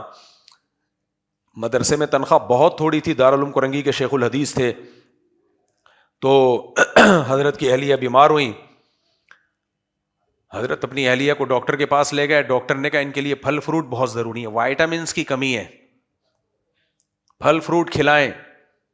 حضرت فرماتے ہیں ہماری تو تنخواہ اتنی تھی نہیں کہ ہم پھل فروٹ خرید لیتے, روٹی پہ سیٹ ہوئے تھے. حضرت فرماتے ہیں روز دال. اچھا, ہمیں بھی آخر عمر میں یہ حالات بتا رہے ہیں جب اللہ نے مال بہت دے دیا تھا, اور بتا اس لیے رہتے, فرماتے ہیں کہ مجھے ڈر لگتا ہے ناشکری نہ ہو جائے, کیونکہ اس زمانے میں میں اپنے آپ کو بہت مالدار سمجھا کرتا تھا. لیکن کہا بتا اس لیے رہا ہوں تاکہ آپ لوگوں کی تربیت ہو, اس لیے بتا رہا ہوں, ورنہ یہ بتاتا بھی نہیں کہ دال کھاتے تھے تو بہت بڑی نعمت ہے دال, کوئی ہلکی چیز ہے کیا. بنی اسرائیل نے اللہ سے دال مانگی تھی, اللہ میاں نے اس کو عذاب دیا تھا کہ کمبختو تم دال کے لائق بھی نہیں ہو. تو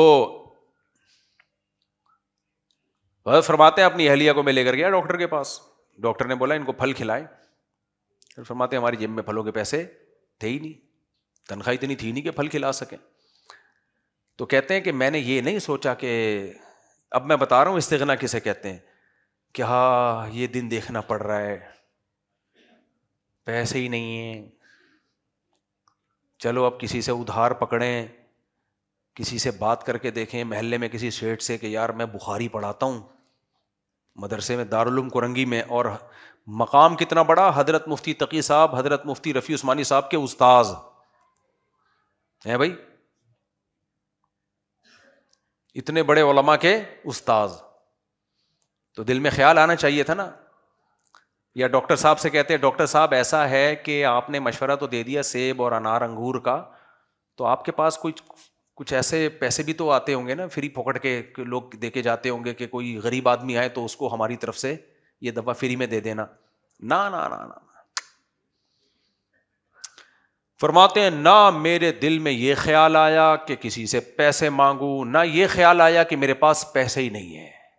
میرے دل میں یہ خیال آیا نہ ڈاکٹر سے بدگمان ہوا بھائی، وہ جو میڈیکل کالج میڈیکل سائنس کی کتابوں میں اس نے پڑھا ہے اس میں تو یہ لکھا ہوا ہے یہ بھی کھانا چاہیے، اس میں تو یہاں تک یہ جائیدادیں کھانی چاہیے.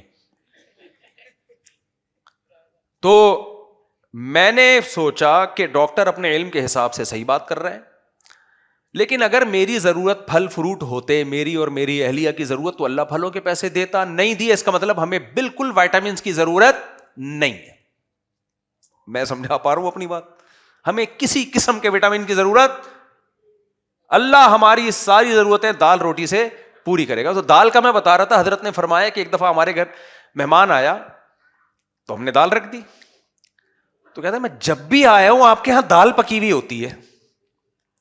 فرماتے ہیں اس کے بتانے پہ ہمیں یاد آیا کہ ہم کئی ہفتوں سے کیا کھا رہے ہیں؟ دال. ورنہ یہ توجہ بھی نہیں تھی. اس کے بتانے پہ. آپ مہمان بھی بڑا نالائق.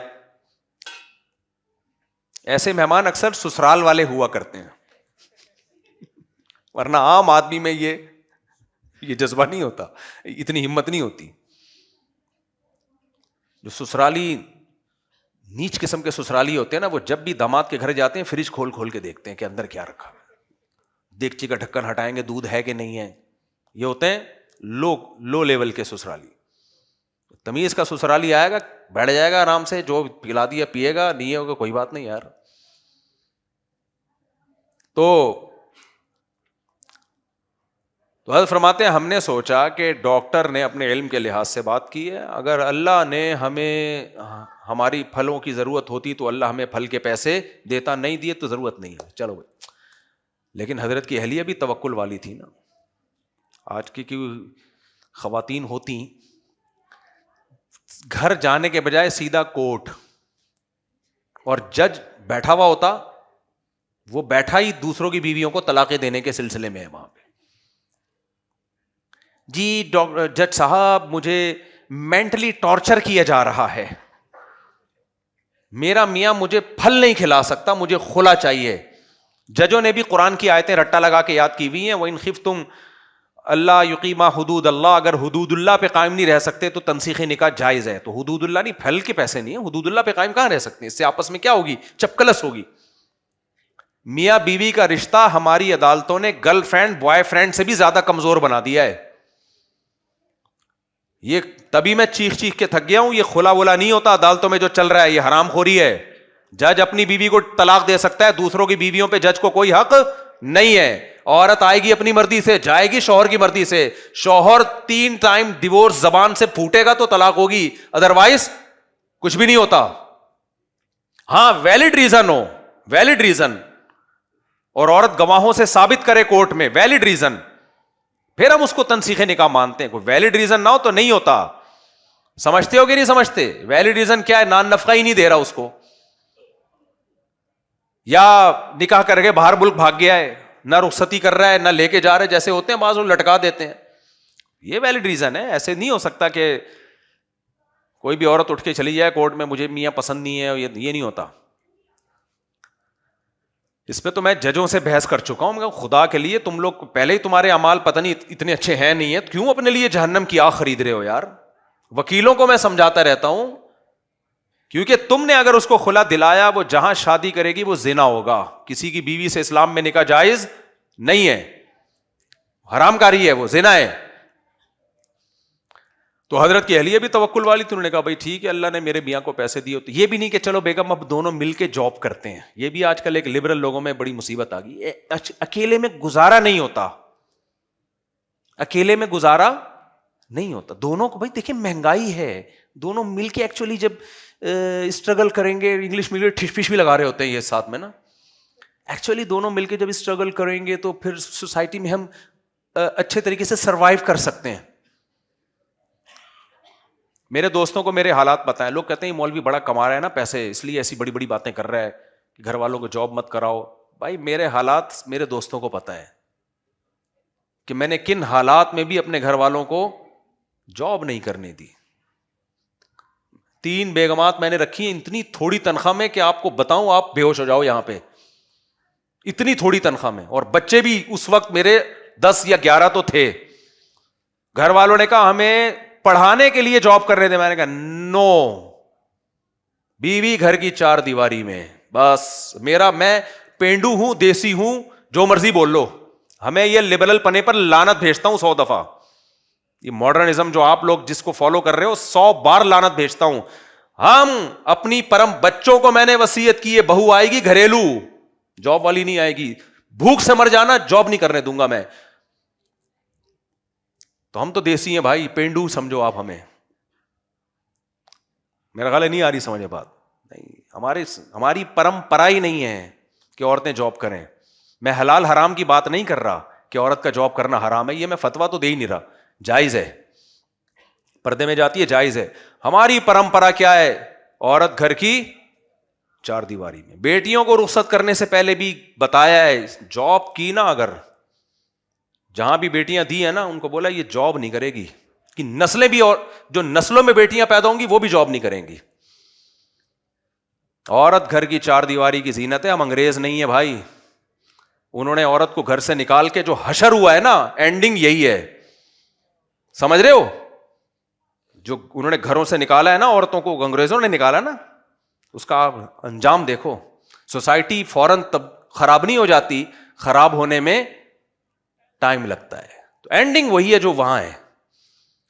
کرنا فی بیوتکن, قرآن کہہ رہا ہے عورتیں گھر میں قرار پکڑیں, یہ قرآن کہہ رہا ہے, تو چھوڑ دو قرآن کو پھر. تو ہم نے تو بھائی بہت تھوڑی آمدن میں بھی گھر والوں نے بولا ہم بھی کرنا, فاقہ ہوگا تو میں بھی شریک ہوں گا فاقے میں. کیا خیال ہے بھائی, سوکھی روٹی ہوگی قہوے میں ڈبو کے کھائیں گے, میں بھی کھاؤں گا. ایسا نہیں ہوگا میں آپ لوگ کو سوکھی روٹی کھلاؤں, باہر جا کے پراٹھے پھوڑ رہا ہوں. اسی میں رہنا ہے تو رہو, نہیں تو پتلی گلی سے نکلو. میرا خیال ہے نہیں آ رہی سمجھ میں بات. ہمارا اسٹائل یہی ہے, جس نے رہنا ہے اسی میں رہے, نہیں تو پتلی گلی سے بولو نکلے. اور بچے بھی بھائی, اب اس فیس میں تو بچوں کو پڑھا نہیں سکتے, کوئی بات نہیں پڑھائیں گے.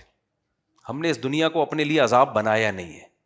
پڑھائی کے پیسے ہوں گے پڑھا دیں گے, نہیں پیسے ہوئے جتنا علم مجھے آتا ہے وہ میں پارسل کر دوں گا. کیا خیال ہے بھائی, کیا خیال ہے بھائی, جتنا مجھے آتا ہے وہ میں پڑھا دوں گا, بس چلے سوسائٹی میں. تو یہ ہم تو پینڈو ہیں, اللہ کا شکر ہے بھائی, اسی لیے خوش ہیں. اور آپ لوگوں نے جو اپنے لیے عذاب کھڑا کیا ہے نا, بچوں کی, بیٹوں کو بھی میں نے بولا ہے شادی کیسے کروں گا کی ہے نا ابھی, تو وہ میں نے ٹھڈے والا بیان میرا چلا ہے, بچے کو لے کے جاؤ, ٹھڈا مارو, نکاح پڑھاؤ, بس ہو گئی. شکر ہے وہ ہمارے ابھی بیٹے کی شادی ہو رہی ہے, تو اس کی جو ہونے والی بیگم ہے وہ لوگ کافی بارات کر رہے تھے. میں نے بہت سمجھایا نہیں مانے, تو میرا جب کلپ گیا ہے تو انہوں نے بارات کا ارادہ کینسل کر دیا. ان کو لوگوں نے غیرت کے تانے دلائے کہ کیا کر رہے ہو تم, تو وہ سادگی سے آمادہ ہو گئے.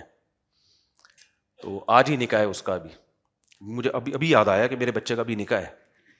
بار بار مجھے گھر والے یاد دلا رہے تھے, بھول نہیں جانا, خدا کی قسم, آپ مذاق سمجھ رہے ہو, بھول نہیں جانا. ابھی خدا کی قسم مجھے ابھی یاد آیا ہے, میں بھولا ہوا تھا کہ ابھی ہے. تو وہ بس بیان کو جلدی سے ختم کر رہا ہوں میں. تو میرے بھائی یہ پینڈو رہو زیادہ اچھا ہے, دیسی رہو, یہ کیا ہے, یہ زیادہ اچھا. عورت گھر کی چار دیواری میں اچھی ہے. مرد کی کمائی میں اللہ نے برکت رکھ, تبھی تو کھا رہے ہیں نا. اگر اس وقت میں کہتا نہیں ایکچولی نہیں, گزارا نہیں ہوتا, ایکچولی تو کیا ہوتا یار, وہی ہوتا جو جس عذاب میں لوگ پڑے ہوئے ہیں بیچارے, کماؤ پوت بنے ہوئے, بس پیسہ پیسہ پیسہ بس. عورت گھر کی چار دیواری میں اچھی ہے, وہ آپ کا انتظار کرے, میاں گھر سے شارٹ ہے, اگر وہ بھی باہر ہوگی تو وہ کہے گی اچھا ہے شارٹ ہے, تاکہ میں بھی کیا ہو جاؤں, شارٹ. گھر تھوڑی پھر وہ ہوٹل ہے جہاں رات کو دونوں کی ایک سلسلے میں ملاقات ہوتی ہے. بیگم بھی صبح نکل گئی, آپ بھی صبح آفس کے لیے نکل گئے, شام کو دونوں کی ملاقات ہو رہی ہے, تو اس کے لیے گھر کی کیا ضرورت ہے, ہوٹل لے لو کوئی رینٹ پہ, سمجھ رہے ہو. اور بچے بھی اب تو گھر سے باہر پل رہے ہوتے ہیں, زیادہ ماڈرن بنو گے تو بچے بھی مارکیٹ سے کیا ہو رہے ہیں, شارٹ ہو رہے ہیں, وہ بھی گھر سے باہر پل رہے ہوتے ہیں. خیر, تو آپ کی مینٹیلٹی سے تھوڑی اوپر کی باتیں ہوگی. تو ہمارے حضرت نے کہا کہ ہمارے پاس جو اللہ نے وسائل, اگر سیب انار ضروری ہوتا تو اللہ مجھے پیسے دیتا, اللہ نے پیسے نہیں دیے, اس کا مطلب بالکل بھی ضروری بولو نہیں ہے. ماشاء اللہ حضرت بھی 78 سال کی عمر میں دنیا سے گئے، اور حضرت کی جو اہلیہ تھیں وہ تو 95 سے زیادہ ان کی ایج تھی. اللہ نے چلا دیا کہ نہیں چلا دیا؟ تو میرے بھائی تبھی میں لوگوں سے کہتا ہوں اگر آپ کے پاس پیسہ ہے تو انڈے بھی کھاؤ، پراٹھے بھی کھاؤ، مکھن بھی کھاؤ، دیسی بھی کھاؤ. نہیں ہے تو جو مل رہا ہے وہ کھا جاؤ، اللہ ساری کمیاں انشاءاللہ پوری کر دے گا. تو ٹینشن نہ مت لو، دنیا سے محبت مت کرو. تو میں جلدی سے وہ بات کو سمیٹوں. میں نے بتایا تھا 2 قسم کے لوگ ہوتے ہیں، ایک بے پرواہ اور ایک لاپرواہ. لاپرواہی عیب ہے، بے پرواہی استغنا کو کہتے ہیں. جو آپ کو اللہ نے دیا اس پہ قناعت کرو کہ اللہ کا دیا میرے پاس بہت کچھ ہے، بس کسی کے سامنے ہاتھ نہیں پھیلانا. یوٹیوب پہ جب آپ نے دیکھا روزانہ 1 سیب کھانا ضروری ہے، آپ نے جیب پہ ہاتھ مارا، سیب کے پیسے ہیں تو کھا لو، نہیں ہے تو میرے سیب بہت ضروری ہے لیکن میرے لیے بالکل بھی ضروری بولو نہیں ہے. آپ نے دیکھا ڈاکٹر نے آپ سے کہا کہ بھائی ڈیلی آپ کو، ایک تو حکیم لوگ بھی عجیب عجیب چیزیں بتا رہے ہوتے ہیں اور ڈاکٹر بھی، ڈیلی اتنا گوشت آپ کے لیے ضروری ہے یا ڈیلی گوشت کھانا آپ کے لیے ضروری ہے. آپ نے جیب پہ ہاتھ مارا، گوشت کے پیسے نہیں ہیں. آپ بولو اللہ مجھے ٹماٹر میں گوشت کا مزہ بولو دے گا، ٹماٹر سے میری ساری کمی پوری. ہاتھ نہیں پھیلانا میں نے لوگوں کے سامنے. آپ نے جب دیکھا یوٹیوب پہ موٹیویشن اسپیکر نا لمبی پھینک رہے ہوتے ہیں ایکچولی ایجوکیشن، آپ نے کہا یار بڑے اسکولوں میں تعلیم بچے کے لیے بہت بولو ضروری. اچھی تعلیم تو آج کل بڑے اسکولوں میں ہی ہوتی ہے نا، تو لیکن اس کی فیس بہت زیادہ ہے. تو آپ نے جب جیب پہ ہاتھ مارا، فیس کے پیسے ہیں، اچھے اسکولوں میں پڑھاؤ. جب ہاتھ مارا پیسے ہی نہیں ہے. وہ مولوی صاحب نہیں تھے ہمارے مدرسے میں، ایک مولوی صاحب تھے، شادی نہیں کرتے تھے. حضرت نے ایک دفعہ ان سے پوچھا، حضرت بڑے مزے سے ان کا واقعہ سنایا کرتے تھے. حضرت نے پوچھا آپ شادی کیوں نہیں کرتے؟ تو حضرت فرماتے ہیں انہوں نے بولا پیسے ہی نہیں ہے. تو حضرت ان کی نقل اتارتے تھے ایسے حسرت سے نا جیسے حضرت کو بڑا غصہ آیا ان کے اوپر. حضرت کا استغنا کا معیار تھا نا حضرت کا کہ ان کو یہ نہیں بولنا چاہیے تھا. مولوی ہو کے یہ کہہ رہے پیسے نہیں ہے، ان کو چاہیے بولے اللہ کا دیا بہت کچھ ہے، بس جب مقدر ہوگا تو کر لیں گے. اپنی حاجت دوسرے کے سامنے کیوں ظاہر کی ہے؟ تو حضرت اس پہ کہتے تھے، میں نے جب ان سے پوچھا آپ شادی کیوں نہیں کرتے، کہتے ہیں پیسے ہی نہیں ہے. تو اب ہر مسلمان کا منہ لٹکا ہوا ہے، کوئی بات کرو یار تم بچے کو اچھے اسکول میں کیوں نہیں پڑھاتے، پیسے ہی نہیں ہے. ابے اپنے بیٹے کی شادی کیوں نہیں کر رہا، پیسے ہی نہیں ہے. ابے گوشت کیوں نہیں کھا لیتا، پیسے ہی نہیں ہے. یہ جملہ منہ سے نکالنا بولو چھوڑ دو. جب کوئی پوچھے پیسے ہیں، پیسہ بہت ہے. ابے پھر گوشت کیوں نہیں کھاتا، ضرورت ہی نہیں ہے. سمجھ رہے ہو؟ جب بھنڈی پہ گزارا ہے تو گوشت کھانے کی کیا ضرورت. ابے تجھے ڈاکٹر نے بولا روزانہ 2 انڈے کھایا کر، انڈے کیوں نہیں کھاتا، یہ نہیں بولو پیسے ہی نہیں ہے. نہ بولو یار میں انڈے اس لیے نہیں کھاتا، پراٹھے سے میری ضرورت پوری ہو جاتی ہے، انڈے کی ضرورت ہی نہیں ہے. یہ بولا کرو. کیا بولو گے؟ یار تو بسوں میں لٹک لٹک کے جاتا ہے، اپنی گاڑی کیوں نہیں خرید لیتا، گاڑی کی ضرورت ہی نہیں ہے. جب W11 ہے تو گاڑی کی، دیکھو W11 میں گانے لگے ہوتے ہیں، گانا سننا ناجائز ہے. اپنی گاڑی میں گانا لگا کے جاؤ گے گناہ ملے گا. W11 میں فری پھوکڑ کے گناہ کس کے کھاتے میں جا رہا ہے؟ اس کے کھاتے میں جا رہا ہے. تو یہ جملہ منہ سے چھوڑ دو، پیسے ہی نہیں ہے. بولو پیسہ بہت ہے. بھائی پھر گاڑی کیوں نہیں خرید رہا، ضرورت ہی نہیں ہے. سمجھ رہے ہو؟ ضرورت ہی نہیں ہے. گوشت کیوں نہیں کھا رہا، پیسہ نہیں ہے. بھائی پیسہ بہت ہے، پھر کیوں نہیں کھاتا، ضرورت ہی نہیں ہے. اپنا گھر کیوں نہیں ہے تیرا، کرائے پہ کیوں رہ رہا ہے، کیا تجھے ضرورت نہیں ہے؟ نہیں بھائی مجھے اپنے گھر کی ضرورت نہیں ہے، مسافر خانہ ہے، وہاں سے بھی جنازہ نکلنا ہے، یہاں سے بھی. تو بھائی پھر خریدتا کیوں نہیں ہے، ضرورت ہی نہیں ہے. سمجھتے ہو کہ نہیں سمجھتے؟ ضرورت ہی نہیں ہے. تو اس لیے منہ سے اچھا بول لیا کرو. تو اللہ ہمیں استغنا نصیب کرے، استغنا، اللہ ہمیں دل کا غنا نصیب کرے. سبحانک اللہم و بحمدک، نشہد ان لا الہ الا انت، نستغفرک. السلام علیکم. بھائی روٹی والے اسٹف ٹوائے کا کام کیسا ہے، جیسا کہ بھالو بلی؟ جائز نہیں ہے ہماری نظر میں. تو صرف بچیوں کی گڑیا، چونکہ اختلاف ہے اس میں، احناف کے نزدیک وہ بھی جائز نہیں ہے.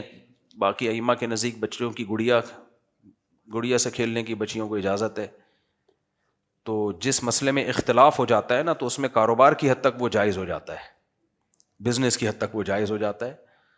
تو اس لیے عام جو بچوں کے تصویر والے کھلونے وہ تو ناجائز ہیں, لیکن گڑیا میں اختلاف ہے. راجح بات ہماری نظر میں یہی ہے کہ بچوں کو, میں جب بچیوں کے لیے گڑیا خریدتا ہوں تو چہرہ اس کا مسخ کر دیتا ہوں. بال گڑیا کا بزنس جائز ہے, بچیوں کی گڑیا کا.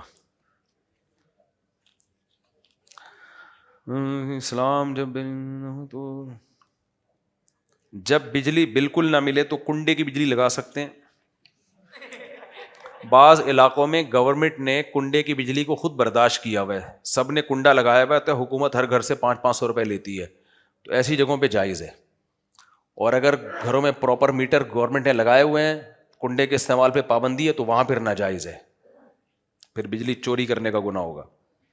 مفتی صاحب میں نے ہر حال میں انشاءاللہ 2 شادیاں ضرور کرنی ہیں, میرا گھر زیر تعمیر ہے, نکاح بھی آپ سے پڑھوانا ہے, میرے حق میں دعا کریں. تم نہیں کر پاؤ گے, کیونکہ جس نے 2 کرنی ہوتی ہیں وہ عزم 4 کا کرتا ہے,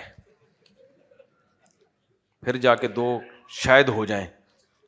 تمہارا 2 کا ارادہ ہے تو پتہ نہیں تمہاری 1 بھی نہیں ہو پائے گی, مجھے لگ رہا ہے. اور کرنا تو جب پٹو گے تو پھر میرے پاس روتے ہوئے نہیں آنا, کیونکہ میں جب ترغیب دیتا ہوں تو اس کے سائڈ افیکٹ بتا کے ترغیب دیتا ہوں. کیونکہ لوگ کرتے ہیں تو پھر آتے ہیں روتے ہوئے, آپ نے بولا تھا, میں نے بولا تھا, تو میں کیا کروں, میں نے بولا تھا, میں تجھے کیا خرچہ پانی میں دوں, تیرا کیا, گھر پہ میں رکھوں گا. تو میرے بھائی 2 بیویوں کے ساتھ عدل کا حکم اسلام دیتا ہے, عدل کس طرح کرنا ہے, عدل سے متعلق وضاحت کر دیں. یہ چیز بھی کئی بار بیان کر چکا ہوں. ابھی بچے کی شادی ہوئی ہے تو 2 شادیوں کی باتیں مت کرو, فی الحال مت کرو. کسی نکاح کی مجلس میں یہ باتیں نہیں کرنی چاہیے.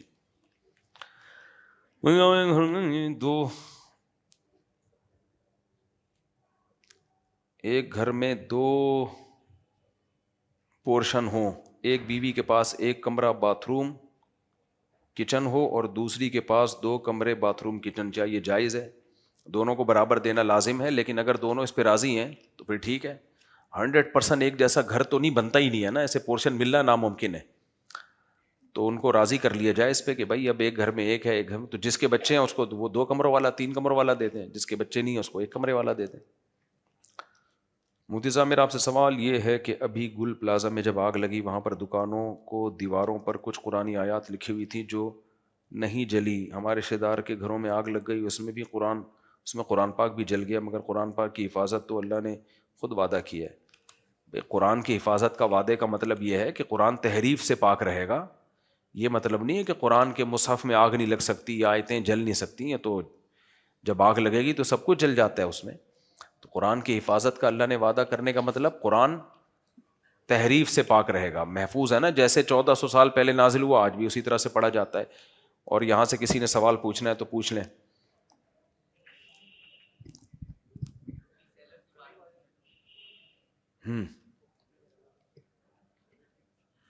جی, یہ ری سیلر کا جیسے کوئی بھی پروڈکٹ مینوفیکچر بناتا ہے, کپڑے کا ہو گیا, کوئی اور پروڈکٹ ہو گئی, تو اس میں مطلب کمیشن کی صورت میں آن لائن بزنس کیا جا سکتا ہے واٹس ایپ وغیرہ پہ؟ جی ہاں, کیا جا سکتا ہے. آن لائن بزنس کمیشن لیا جا سکتا ہے. بھائی ہم آپ کا پروڈکٹ بکوائیں گے, اس پہ ہمارا یہ کمیشن ہے, جائز ہے.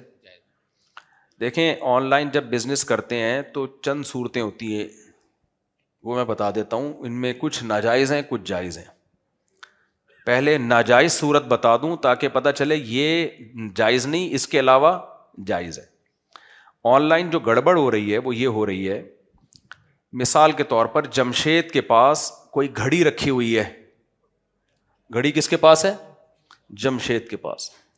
آپ نے جمشید سے گھڑی کی تصویر لے کے انٹرنیٹ پہ ڈال دی یا واٹس ایپ پہ شیئر کر دی, اور آپ نے آفر کر دی یہ گھڑی میں آپ کو 1 لاکھ روپے کی دوں گا.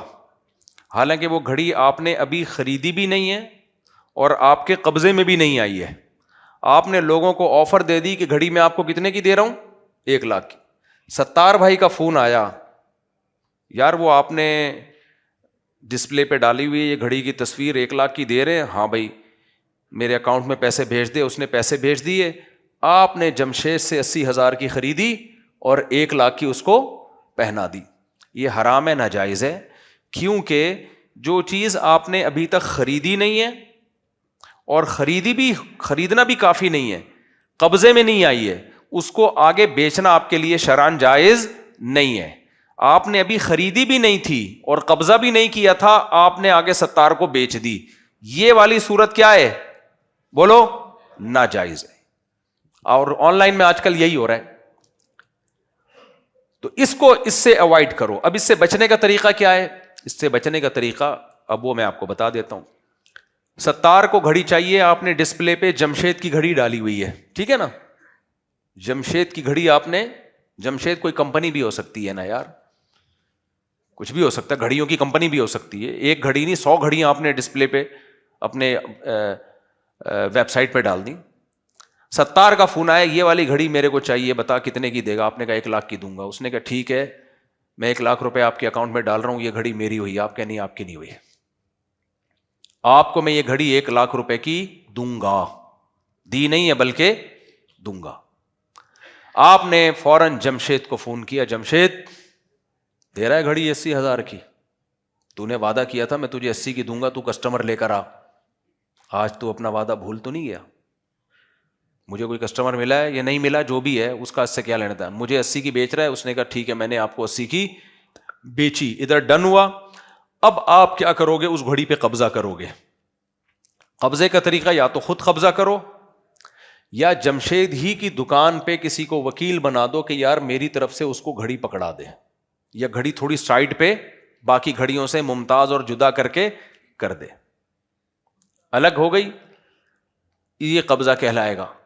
اب آپ ستار کو فون کرو, بھائی تم نے آفر کی تھی کہ تم 1 لاکھ میں مجھ سے خرید رہے ہو, دیکھو زبان سے پیچھے نہیں ہٹنا, بتاؤ خرید رہے ہو کہ نہیں خرید رہے؟ وہ اگر کہہ رہے خرید رہے ہو تو آپ وہ گھڑی وہاں تک بھجوا دیں.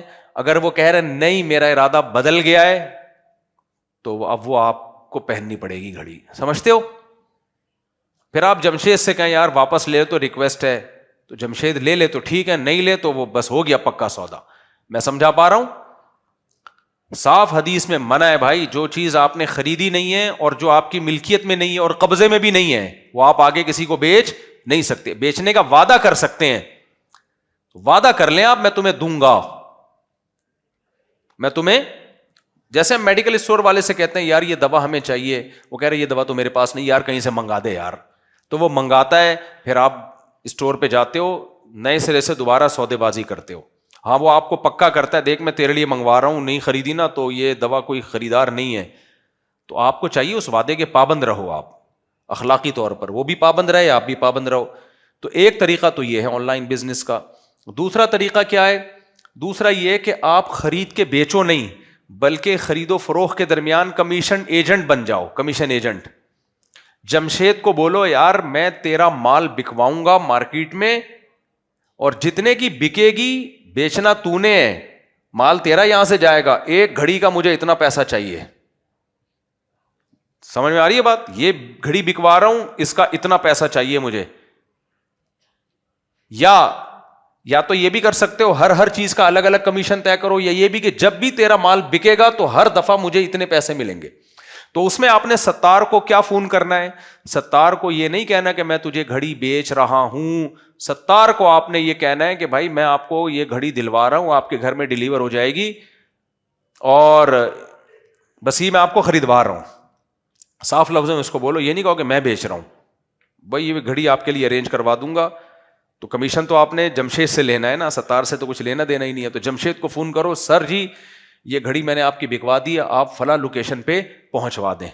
اس دوران گھڑی اگر چور چھین لیتا ہے, ضائع ہو جاتی ہے, تو جمشید کا نقصان ہوگا, آپ کا نہیں ہوگا, کیونکہ آپ کی ملکیت میں وہ ہے ہی نہیں, آپ صرف 2 پارٹیوں کے درمیان ایجنٹ بنے ہوئے ہو. تو یہ بھی جائز ہے. اب اس میں ڈنڈی لوگ یہ مارتے ہیں کہ زبان کی حد تک ایجنٹ بنے ہوئے ہوتے ہیں, لیکن گھڑی کا سارا رسک بھی خود ہی لے رہے ہوتے ہیں. تو شریعت میں رسک وہ اٹھاتا ہے جو مالک ہے, جو بیچ میں کمیشن ایجنٹ ہے جو صرف گھڑی بکوانے کا کام کر رہا ہے اس کا کوئی نقصان نہیں ہے شریعت میں, وہ مالک ہی نہیں ہے نا. تو آپ نے جمشید کو بولنا ہے بھائی گھڑی تو ستار کو پہنچا دے, راستے میں گھڑی چھن گئی, نقصان ہو گیا, تیرا نقصان ہے میرا نہیں ہے. لیکن یہاں گڑبڑ یہ ہو رہی ہوتی ہے, لوگ کمپنیوں کا مال بکواتے ہیں, بکوانے کے درمیان میں رسک بھی خود ہی اٹھا رہے ہوتے ہیں کہ اگر بیچ میں مال ہلاک ہو گیا تو ہمارا نقصان ہے, تو یہ جائز نہیں ہے. تو اس طریقے سے کریں گے تو یعنی 3 طریقے میں نے بتائے جن میں ایک ناجائز ہے اور 2 کیا ہیں, 2 جائز طریقے ہیں, پھر جائز ہو جائے گا. مودی سے بڑی اور یہ ہے جب گھڑیوں کا یا چیزوں کا کام ہو, سونے اور کرنسی کا اگر بزنس ہو رہا ہے تو پھر یہ بھی جائز نہیں ہے, کیونکہ گولڈ یا کرنسی کے بزنس میں دونوں طرف سے قبضہ ضروری ہے. جو فارکس ٹریڈنگ ہو رہی ہے نا یہ تو ناجائز ہے. آپ کی ملکیت میں کچھ آتے گولڈ کے بس ریٹ اوپر نیچے ہو رہے ہوتے ہیں, یہ سٹا ہے, تو یہ ویسے ہی جائز نہیں ہے. گولڈ فزیکلی قبضے میں آئے گا تو آگے بیچ سکتے ہو. گولڈ کی خرید و فروخت کے لیے ضروری ہے کہ گولڈ اگر گولڈ کے بدلے میں بک رہا ہے تو دونوں طرف سے قبضہ ضروری ہے, ایک طرف سے بھی ادھار جائز نہیں ہے. اور اگر کرنسی کے بدلے میں بک رہا ہے تو ایک طرف سے ادھار جائز ہے, لیکن دونوں میں سے ایک چیز پہ قبضہ ضروری ہے, قبضہ ضروری ہے, یعنی گولڈ پہ قبضہ ضروری ہے.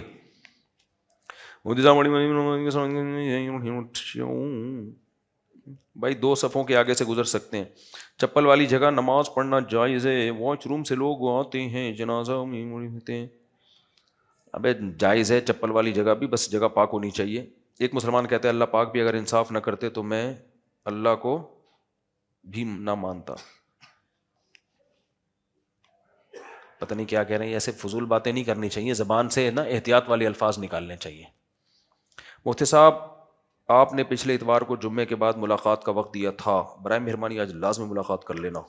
میں نے پچھلے اتوار کو, پرسوں میرا نکاح, آج ملاقات نہیں تو مسئلہ ہوگا. کون ہے بھائی, کون ہے بھائی؟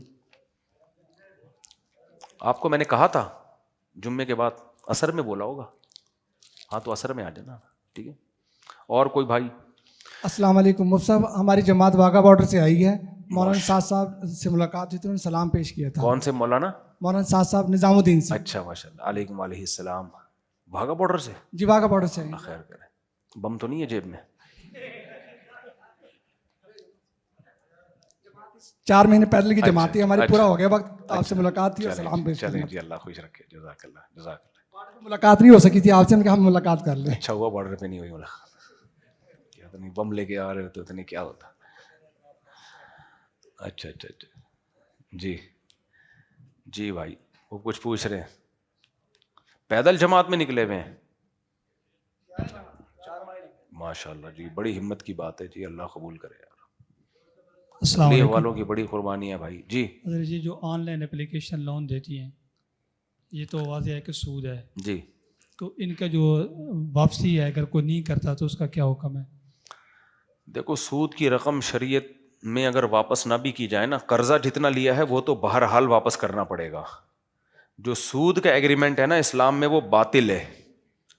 یعنی آپ نے کسی سے لون لیا 1 لاکھ روپے اور کہا میں اس پہ 1,05,000 دوں گا سود, تو 1 لاکھ تو دینے پڑیں گے, باقی 5,000 شریعت آپ کو کھانے کی اجازت دیتی ہے کہ نہیں دو, کیونکہ یہ ایگریمنٹ شریعت کی نظر میں کالعدم ہے. مسلمان سے سودی ایگریمنٹ شریعت مانتی نہیں ہے اس کو, لیکن وہ تو نکلوائیں گے آپ سے, اتنے نیک وہ نہیں ہے کہ کھانے کی اجازت دے دیں آپ کو. جی بہرحال سود کی رقم کسی نے نہیں دی اور مر گیا تو قیامت میں کوئی سوال نہیں ہے, سمجھ رہے ہو؟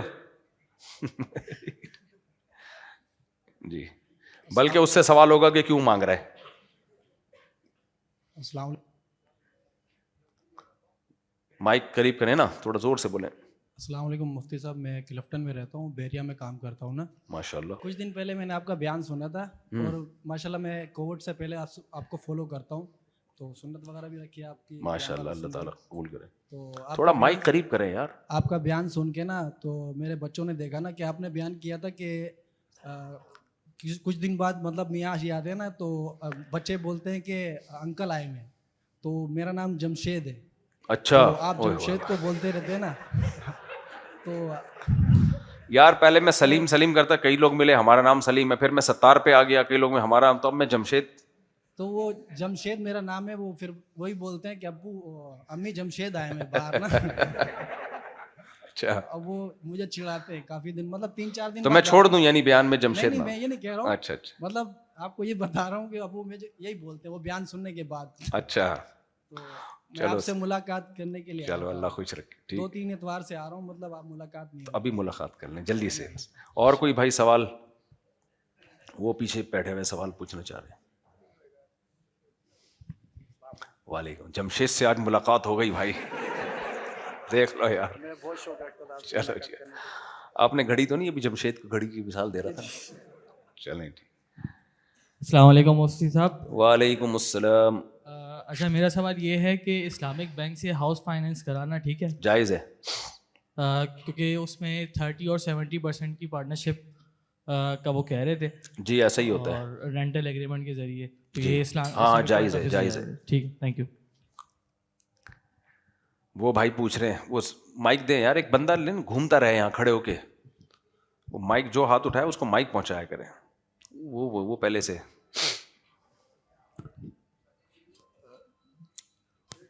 جی جس طرح حضرت موسیٰ علیہ السلام اللہ سے ہم کلام ہوا کرتے تھے, جی تو کیا نبی صلی اللہ علیہ وسلم جو ہیں وہ بھی اسی طریقے سے کہا جائے گا کہ ہم کلام ہوتے تھے؟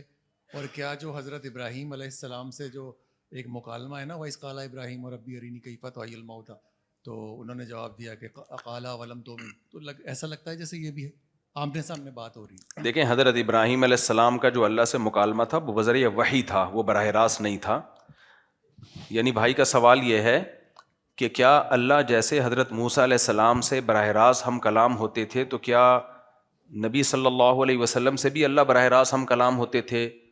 پھر دلیل میں بھائی دلیل دے رہے ہیں کہ وَإِذْ قَالَ ابراہیم, جب ابراہیم علیہ السلام نے کہا ربی ارینی کیف تحیی الموتیٰ, اے اللہ مجھے بتا تو مردوں کو کیسے زندہ کرے گا.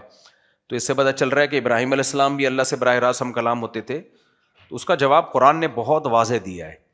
قرآن کہتا ہے انا اوحینا الیک کما اوحینا الی ابراہیم و اسماعیل, کہ اے نبی ہم نے آپ پر ایسے وحی کی ہے جیسے ابراہیم علیہ السلام, اسماعیل علیہ السلام, اسحاق علیہ السلام, یونس علیہ السلام, سارے پیغمبر. اور آگے الگ سے اللہ نے حضرت موسیٰ کا تذکرہ کیا, وکلم اللہ موسیٰ تکلیما, موسیٰ کے ساتھ اللہ نے براہ راست کلام کیا ہے علیہ السلام.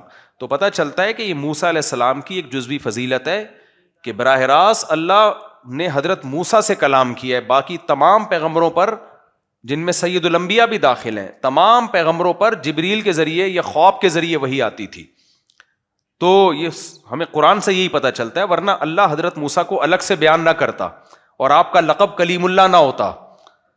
تو وقربناہ نجیہ, قرآن کہتے ہیں ہم نے موسیٰ کو الگ سے یعنی سرگوشیاں کی ہیں موسیٰ علیہ السلام سے, کوہ طور پہ براہ راست ہم کلام ہوئے. تو یہ ایک الگ سے فضیلت تھی جو صرف اور صرف حضرت موسیٰ علیہ الصلوۃ والسلام کو حاصل ہے. باقی اس پر اشکال ہوتا ہے کہ پھر تو موسیٰ علیہ السلام کا درجہ ہمارے نبی سے بلند ہو گیا. تو دیکھیں درجے کی بلندی کا تعلق اور بھی 20 چیزوں سے ہوتا ہے. تو نبی صلی اللہ علیہ وسلم نے فرمایا اللہ نے مجھے 7 باتوں پر دوسرے پیغمبروں پر فضیلت دی ہے. ان میں ایک جعل رزقی تحت ظل رمحی, میری روزی اللہ نے تلوار کے سائے میں رکھی ہے. اور جعلت لی الارض کلھا مسجدا, ہر پیغمبر کے نماز کی ایک جگہ ہوتی تھی جہاں وہ نماز پڑھتے تو قبول ہوتی. پوری زمین اللہ نے نماز کے لیے حلال کر دی ہے اس امت کے لیے. پھر ارسلت الی کافۃ للناس, کافۃ للناس, تمام انسانوں کے لیے اللہ نے مجھے پیغمبر بنایا ہے. اور پھر لو کان موسیٰ حیا لما وسعہ الا اتباعی, اگر موسیٰ کلیم اللہ, جو ٹھیک ہے کلیم اللہ تھے لیکن آج وہ موجود ہوتے تو میری اتباع کے بغیر ان کی نجات نہیں ہو سکتی. تو یہ کلی فضیلت ہے. تو اس لیے ہمارے نبی کا مقام اگرچہ سب سے زیادہ ہے لیکن کچھ جزوی فضیلتیں اللہ تعالیٰ نے دوسرے پیغمبروں کو دی ہیں, جن میں ایک موسیٰ علیہ السلام ہے جن سے اللہ براہ راست ہم کلام ہوئے. تو وہ جو قرآن میں آتا ہے نا ابراہیم علیہ السلام نے اللہ سے کہا تو اللہ نے یہ کہا, تو یہ سب وحی کے ذریعے ہے. جی بھائی. جی میرا ایک سوال ہے, اس کا جواب صحیح جگہ صحیح نہیں ملا ہے, آپ سے کر رہا ہوں. اچھا. 6-7 مہینے سے گھر میں بجلی نہیں ہے, تو پورے علاقے میں بجلی ہے, صرف ایک گھر میں نہیں ہے. تو اس میں کنڈا لگانا صحیح ہے یا نہیں ہے؟ اس کے پیسے دیکھو بل والے بجلی والے آ کے لیتے بھی ہے اس کے پیسے,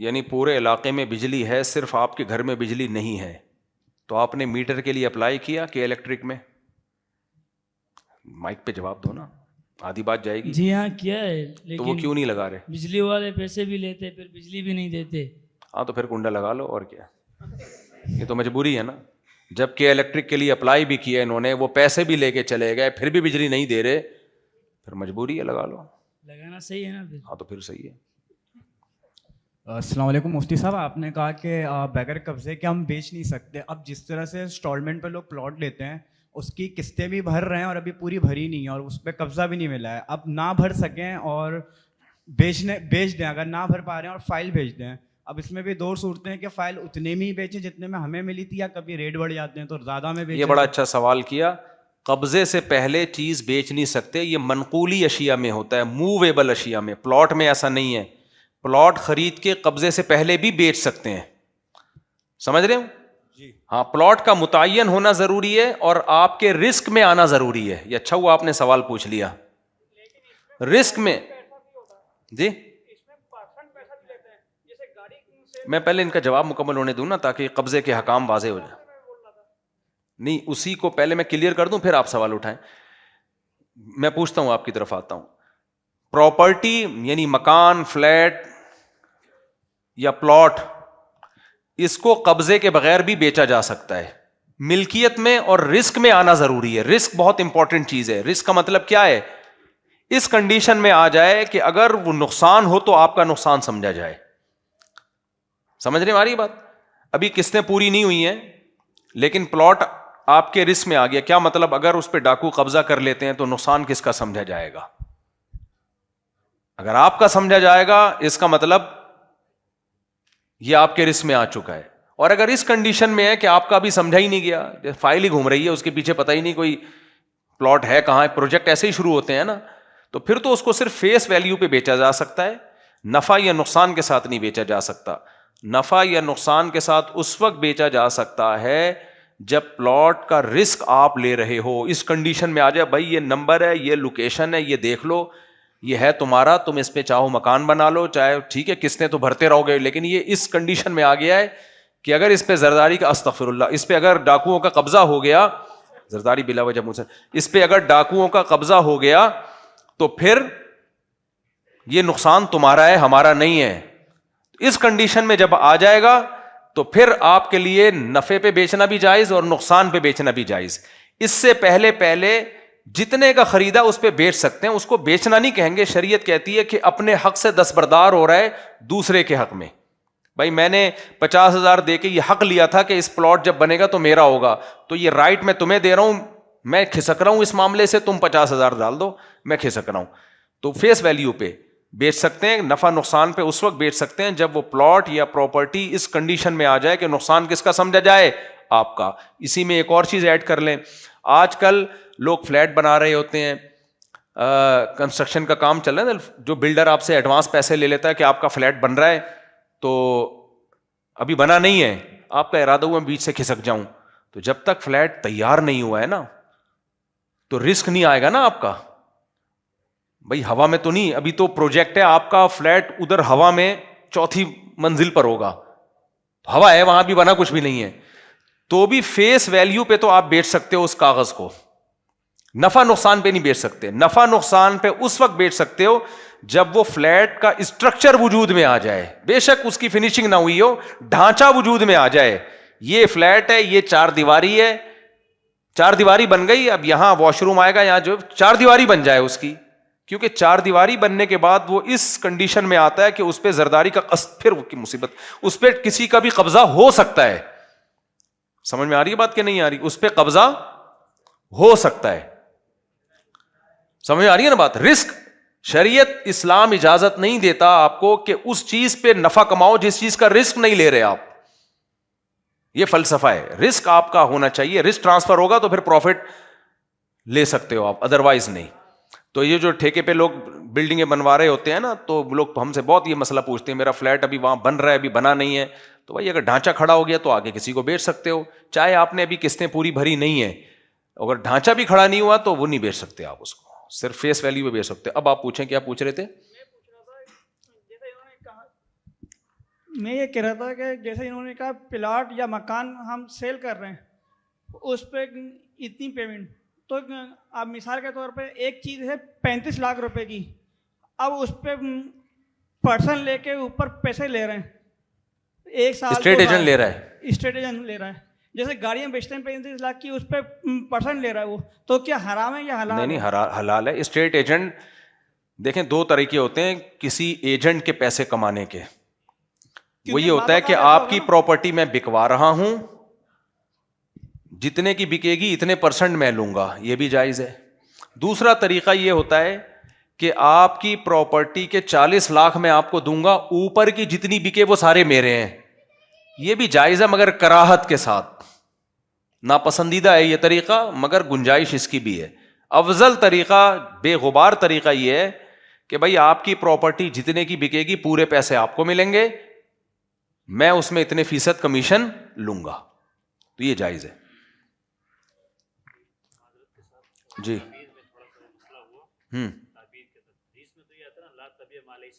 جی ہاں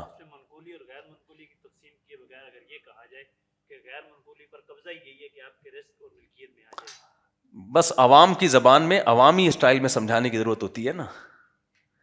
دیکھیں ایک مفتی کے سامنے جب مسئلہ بیان کیا جائے تو فقہی اصطلاحات استعمال کی جاتی ہیں، پبلک میں جب مسئلہ بیان کیا جاتا ہے تو عوام کے مینٹیلٹی کے اعتبار سے بیان کیا جاتا ہے. تو عوام کو یہی بتایا جائے گا کہ پراپرٹی پر قبضے سے پہلے بھی بیچنا جائز ہے اس کو، کیونکہ پراپرٹی پہ اگر آپ یہ کہتے ہیں قبضہ ممکن نہیں ہے تو یہ بات غلط ہے. اس لیے غلط ہے کہ خرید و فروخت تو قبضے سے پہلے جائز ہے پراپرٹی کی، ہبہ جائز نہیں ہے. یعنی ہبہ قبضے کے بغیر متحقق نہیں ہوگا. مثال کے طور پر باپ نے اپنے بیٹے کو پلاٹ دے دیا کہ یہ پلاٹ تمہارا ہے، تو یہ زبانی کہنے سے نہیں ہو جائے گا جب تک کہ وہ اس پلاٹ پہ جا کے کھڑا نہیں ہوگا. وہاں پہ خرید و فروخت کیونکہ ایک مضبوط عقد ہے تو اس میں اس ایگریمنٹ کے ہوتے ہی ملکیت ٹرانسفر ہو جائے گی. جبکہ جب آپ کسی کو پراپرٹی گفٹ دے رہے ہو تو یہ کمزور عقد ہے، یہ اس میں دوسری طرف سے معاوضہ نہیں ہے، تو یہ کمزور عقد مکمل جب تک نہیں ہوگا جب تک جس کو ہبہ کیا جا رہا ہے اس کا قبضہ نہ ہو جائے. سمجھ میں آ رہی ہے بات؟ تو یہ پیچیدہ ہوتی چلی جائے گی، بحث یہ لوگ پاگل ہو جائیں گے یہاں بیٹھ کے. جو جتنا بتایا ہے فی الحال اتنا سمجھیں کہ خرید و فروخت میں پراپرٹی میں رسک میں آنا کافی ہے، قبضہ ہونا ضروری نہیں ہے. لیکن یہ ہدیے اور ہبہ کے حکام نہیں ہے، گفٹ کے حکام نہیں ہے یہ. جی السلام علیکم. ہاں دونوں سائڈ سے کمیشن لیں ہیں. دیکھیں ڈاکٹر اسرار احمد ہمارے لیے رحمۃ اللہ علیہ قابل احترام مفتی نہیں تھے. وہ نہیں وہ ان کے معاملات میں یا مسائل میں وہ فتویٰ تو نہیں پڑھا نا باقاعدہ انہوں نے، ٹھیک ہے نا. حضرت بہت معذرت، اللہ آپ کو خوش رکھے، ماشاء اللہ ماشاء اللہ، برکت دے جی. کل ملتے ہیں انشاءاللہ. اللہ خوش، جزاک اللہ جی. السلام علیکم. ماشاء اللہ ماشاء اللہ، تم ملتے رہیں گے انشاءاللہ. اپنے خرچے پہ اپنا خیال رکھیے گا، ٹھیک ہے جی. مفتی صاحب السلام علیکم. وعلیکم السلام. میرا نام حمزہ ہے. ماشاء اللہ. میں آپ کے لیے ایک تحفہ لایا ہوں. کیا؟ سعودیہ کا تحفہ ہے. شکریہ آپ کا، بہت بہت شکریہ، بڑی نوازش. پرفیوم ہے آپ کے لیے. بہت شکریہ آپ کا، اللہ خوش رکھے آپ کو. ابھی ریسیو کرتے ہیں یہاں کے بات، ٹھیک ہے. السلام علیکم. وعلیکم السلام. اچھا مفتی صاحب، اگر کسی کسینو کا پروجیکٹ کسی تھرڈ پارٹی کے تھرو ملے تو وہ کیا کرنا جائز ہے؟ کیسینو کا پروجیکٹ ملا ہے، دیکھیں اگر ایسی عمارت بنائی جا رہی ہے جو کیسینو کے علاوہ کسی اور کام میں استعمال ہی نہیں ہو سکتی. اچھا یہ ڈیجیٹل پروجیکٹ. اچھا ڈیجیٹل اے آئی کا کوئی سافٹ ویئر بنانا ہے. جی ہاں تو وہ سافٹ ویئر اگر ایسا ہے کہ وہ کیسینو کے کام کے علاوہ کسی اور کام میں استعمال ہی نہیں ہو سکتا، پھر وہ سافٹ ویئر بنانا ناجائز ہے. اور اگر سافٹ ویئر ایسا ہے جو ہر کام میں استعمال ہو سکتا ہے تو پھر اس کا بنانا جائز ہے. پھر اس کو کیسینو میں اگر کوئی یوز کر رہا ہے تو یہ اس کا ہیڈیک ہے. گناہ کا وہ آلہ جو صرف گناہ ہی میں استعمال ہو سکتا ہو اس کا بنانا حرام ہے. لیکن اگر کوئی ایسا آلہ ہے جو 20 کام میں چاقو کی مثال دیتا ہوں، چھری سے بندے کے گلے بھی کٹتے ہیں، چور بھی استعمال کرتے ہیں، تو چھری بنانا پھر بھی جائز ہے. اب اس کا اگر وہ کسی گناہ میں استعمال کر رہا ہے تو وہ بہرحال اس کا اپنا عمل ہے. ہاں یہ ضرور ہے کہ آپ کو کسی کے بارے میں یقین ہے کہ میں یہ گناہ کی چیز بناؤں گا جو جائز کاموں میں بھی استعمال ہو سکتی ہے, لیکن سامنے والا اس کو ناجائز ہی کے لیے یوز کرے گا, اس میں پھر یہ مسئلہ اختلافی ہے. امام ابو حنیفہ رحمہ اللہ کے نزدیک پھر بھی جائز ہے بنانا. وہ کہتے ہیں آپ یہ نیت کریں کہ میں جنرلی بنا رہا ہوں, میں گناہ کی نیت سے نہیں بنا رہا. سامنے والا اس کو گناہ میں استعمال کر رہا ہے, وہ گناہ گار ہوگا. صاحبین کی رائے یہ ہے, امام صاحب کے جو شاگرد ہیں وہ کہتے ہیں بھائی اگر آپ کو یقین ہے کہ یہ گناہ ہی کے لیے یوز کرے گا تو آپ کے لیے اس کا بنانا جائز نہیں ہے. اب فقہ حنفی میں فتویٰ اس میں صاحبین کے قول پر ہے, سمجھ میں آ رہی ہے بات, فتویٰ اس پر ہے. لیکن اس زمانے میں ضرورت اس کی ہے کہ اس میں امام ابو حنیفہ کے قول پہ فتویٰ دیا جائے, کیونکہ اب اتنا زیادہ اس میں ابتلا اتنا زیادہ عام ہو گیا ہے کہ میری ٹوٹی پھوٹی ناقص رائے یہ کہ اس پہ چلنا لوگوں کے لیے ممکن ہے نہیں, کیونکہ گنجائش ہے نا معاملات میں لوگوں کو زیادہ سے زیادہ دینی چاہیے, تو اس لیے گنجائش ہے. احتیاط کا تقاضا یہ ہے کہ اگر آپ کو یقین ہے کہ یہ گناہ ہی میں استعمال کرے گا, احتیاط یہ ہے کہ نہ بناؤ. پھر گنجائش یہ ہے کہ بنا لیجیے, یعنی بنانے کی بھی گنجائش ہے, احتیاط یہ کہ نہ بنائی جائے. بہرحال نیت یہی کرنی ہے کہ اللہ میں اس لیے سے نہیں بنا رہا کہ یہ گناہ کرے گا. دیکھو ایک آدمی آپ سے انگور خرید کے جاتا ہے, آپ کو پتہ ہے شراب کی فیکٹری میں یہ کیا بنائے گا, اس سے شراب بنائے گا انگور سے. احتیاط کا تقاضا ہے اس کو نہ بیچا جائے.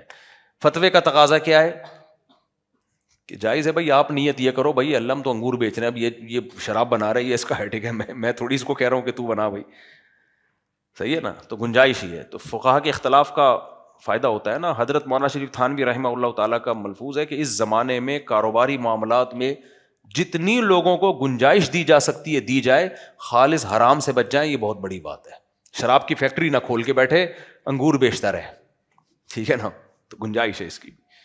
خالص حرام سے بچ جاؤ کاروباری معاملات میں اتنا بھی, کیونکہ لوگوں کے رزق کے دروازے جب بند ہوتے ہیں اور جب فاقہ آتا ہے نا گھر میں تو وہ اسلام سے بھی جاتا ہے. تو اس لیے میرا بھی یہی معمول ہے, حضرت مفتی تقی عثمانی صاحب بھی اسی پر عمل کرتے ہیں, اور ہمارے جامع رشید میں بھی اسی قانون کو فالو کیا جاتا ہے کہ کمانے میں جو مسائل ہیں نا کمانے کے, خرید و فروخت کے, اس میں اگر فقہا کی رائے میں اختلاف ہوتا ہے تو ہم گنجائش والی رائے کو ترجیح دیتے ہیں تاکہ لوگوں پر دروازے رزق کے کھلیں. ملک کی حالت تو دیکھو نا. چلیں, ایک سوال ہے کہ اپنی زمین کو ہاں قومی بچت والوں کو دینا ہے. نہیں قومی بچت والوں, اچھا زمین قومی بچت والوں کو دینا, کیا کریں گے وہ وہاں پہ؟ وہ اپنی تعمیر کریں گے عمارت کی, اور وہاں پہ اپنا جو بھی کاروبار. وہ بھی یہی مسئلہ ہے کہ زمین کسی کو بھی کرائے پہ دی جا سکتی ہے تعمیر کے لیے. اب اس تعمیر میں وہ آپ نے تو اس کو استعمال کے لیے دی ہے نا, جائز کام کے لیے, وہ اس میں اگر کچھ بھی کر لے تو وہ اس کا ہیڈک ہے. ہاں آپ شراب خانہ کھول کے نہ دیں کسی کو, گھر کرائے پہ دے دیا نا کسی کو آپ نے, اب اس میں ناچ گانا بھی کر رہا ہے, تو آپ یہ کہہ سکتے ہو میں نے تو رہنے کے لیے دیا ہے بھائی. تو زمین کسی کو بھی کسی کام کے لیے دی جا سکتی ہے, اس پہ اگر اس نے, وہی بات ہے کہ تقوی کا تقاضا ہے کہ نہ دیا جائے, فتوے کے میں گنجائش ہے. تقوی یہی ہے کہ نہ دیا جائے. میرا خیال ہے نہ دیں, کیونکہ اس میں وہ بہت طویل عرصے تک کے لیے وہ گناہ ہی میں یوز ہوگی, اور ضرورت بھی نہیں ہے نا, ضرورت بھی نہیں ہے نا. 20 لوگ رینٹ پہ لے لیں گے جگہ, اس کے بعد انتقال ہو جائے گا آپ کا. کہنے میرا آخری سوال ہے جی. اصل میں میرے والد کی ممانی کا انتقال ہوا, وہاں پہ ان کے بچوں نے زبردستی کھانے بٹھایا. میں نے کہا میرا دل مطمئن نہیں ہوتا. زبردستی کھانے بٹھایا, کھانے پہ بٹھایا؟ ہاں. میں نے کہا دل مطمئن نہیں ہوتا. میں نے کہا سوال کروں گا کہ یہ جائز ہے یا کیا معاملہ ہے؟ یہ ممانی کا انتقال ہوا تو ان کے بچوں نے زبردستی آپ کو کھانے پہ بٹھایا, اب تو کھا لیا نا. 3 نوالے پہ فوراً اٹھ گیا تھا. اب مجھے کیا پتا کون سا کھانا تھا, وہ کون سی قسم چل رہی تھی کھانے کی. بعض دفعہ یہ ہوتا ہے لوگ میت کو دفنا کے آتے ہیں, بھوکے ہوتے ہیں, تو وہاں ان کے لیے کھانے کا انتظام کر دیا جاتا ہے, تو وہ ٹھیک ہے. اور ایک ہوتا ہے تیجے کا کھانا, 40ویں کا کھانا, وہ جائز نہیں ہے. جی مفتی صاحب, ایک شیمپو ہے یا صابن ہے, یہ کمپنی کی طرف سے آ رہا ہے, لاہور سے یا کراچی سے کوئٹے کی طرف آ رہا ہے مثال کے طور پر. 1 سال کے اندر 30 روپے کا چیز 100 روپے پر پہنچ گیا. اچھا, جو بیچنے والا ہے وہ بڑا تکلیف سے ادھار پہ بھی دیتا ہے, ہاں, پھر 2-3 مہینے کے بعد پیسے ملتا ہے, اس کا ریٹ خراب کر کے اپنے طرف سے اس کو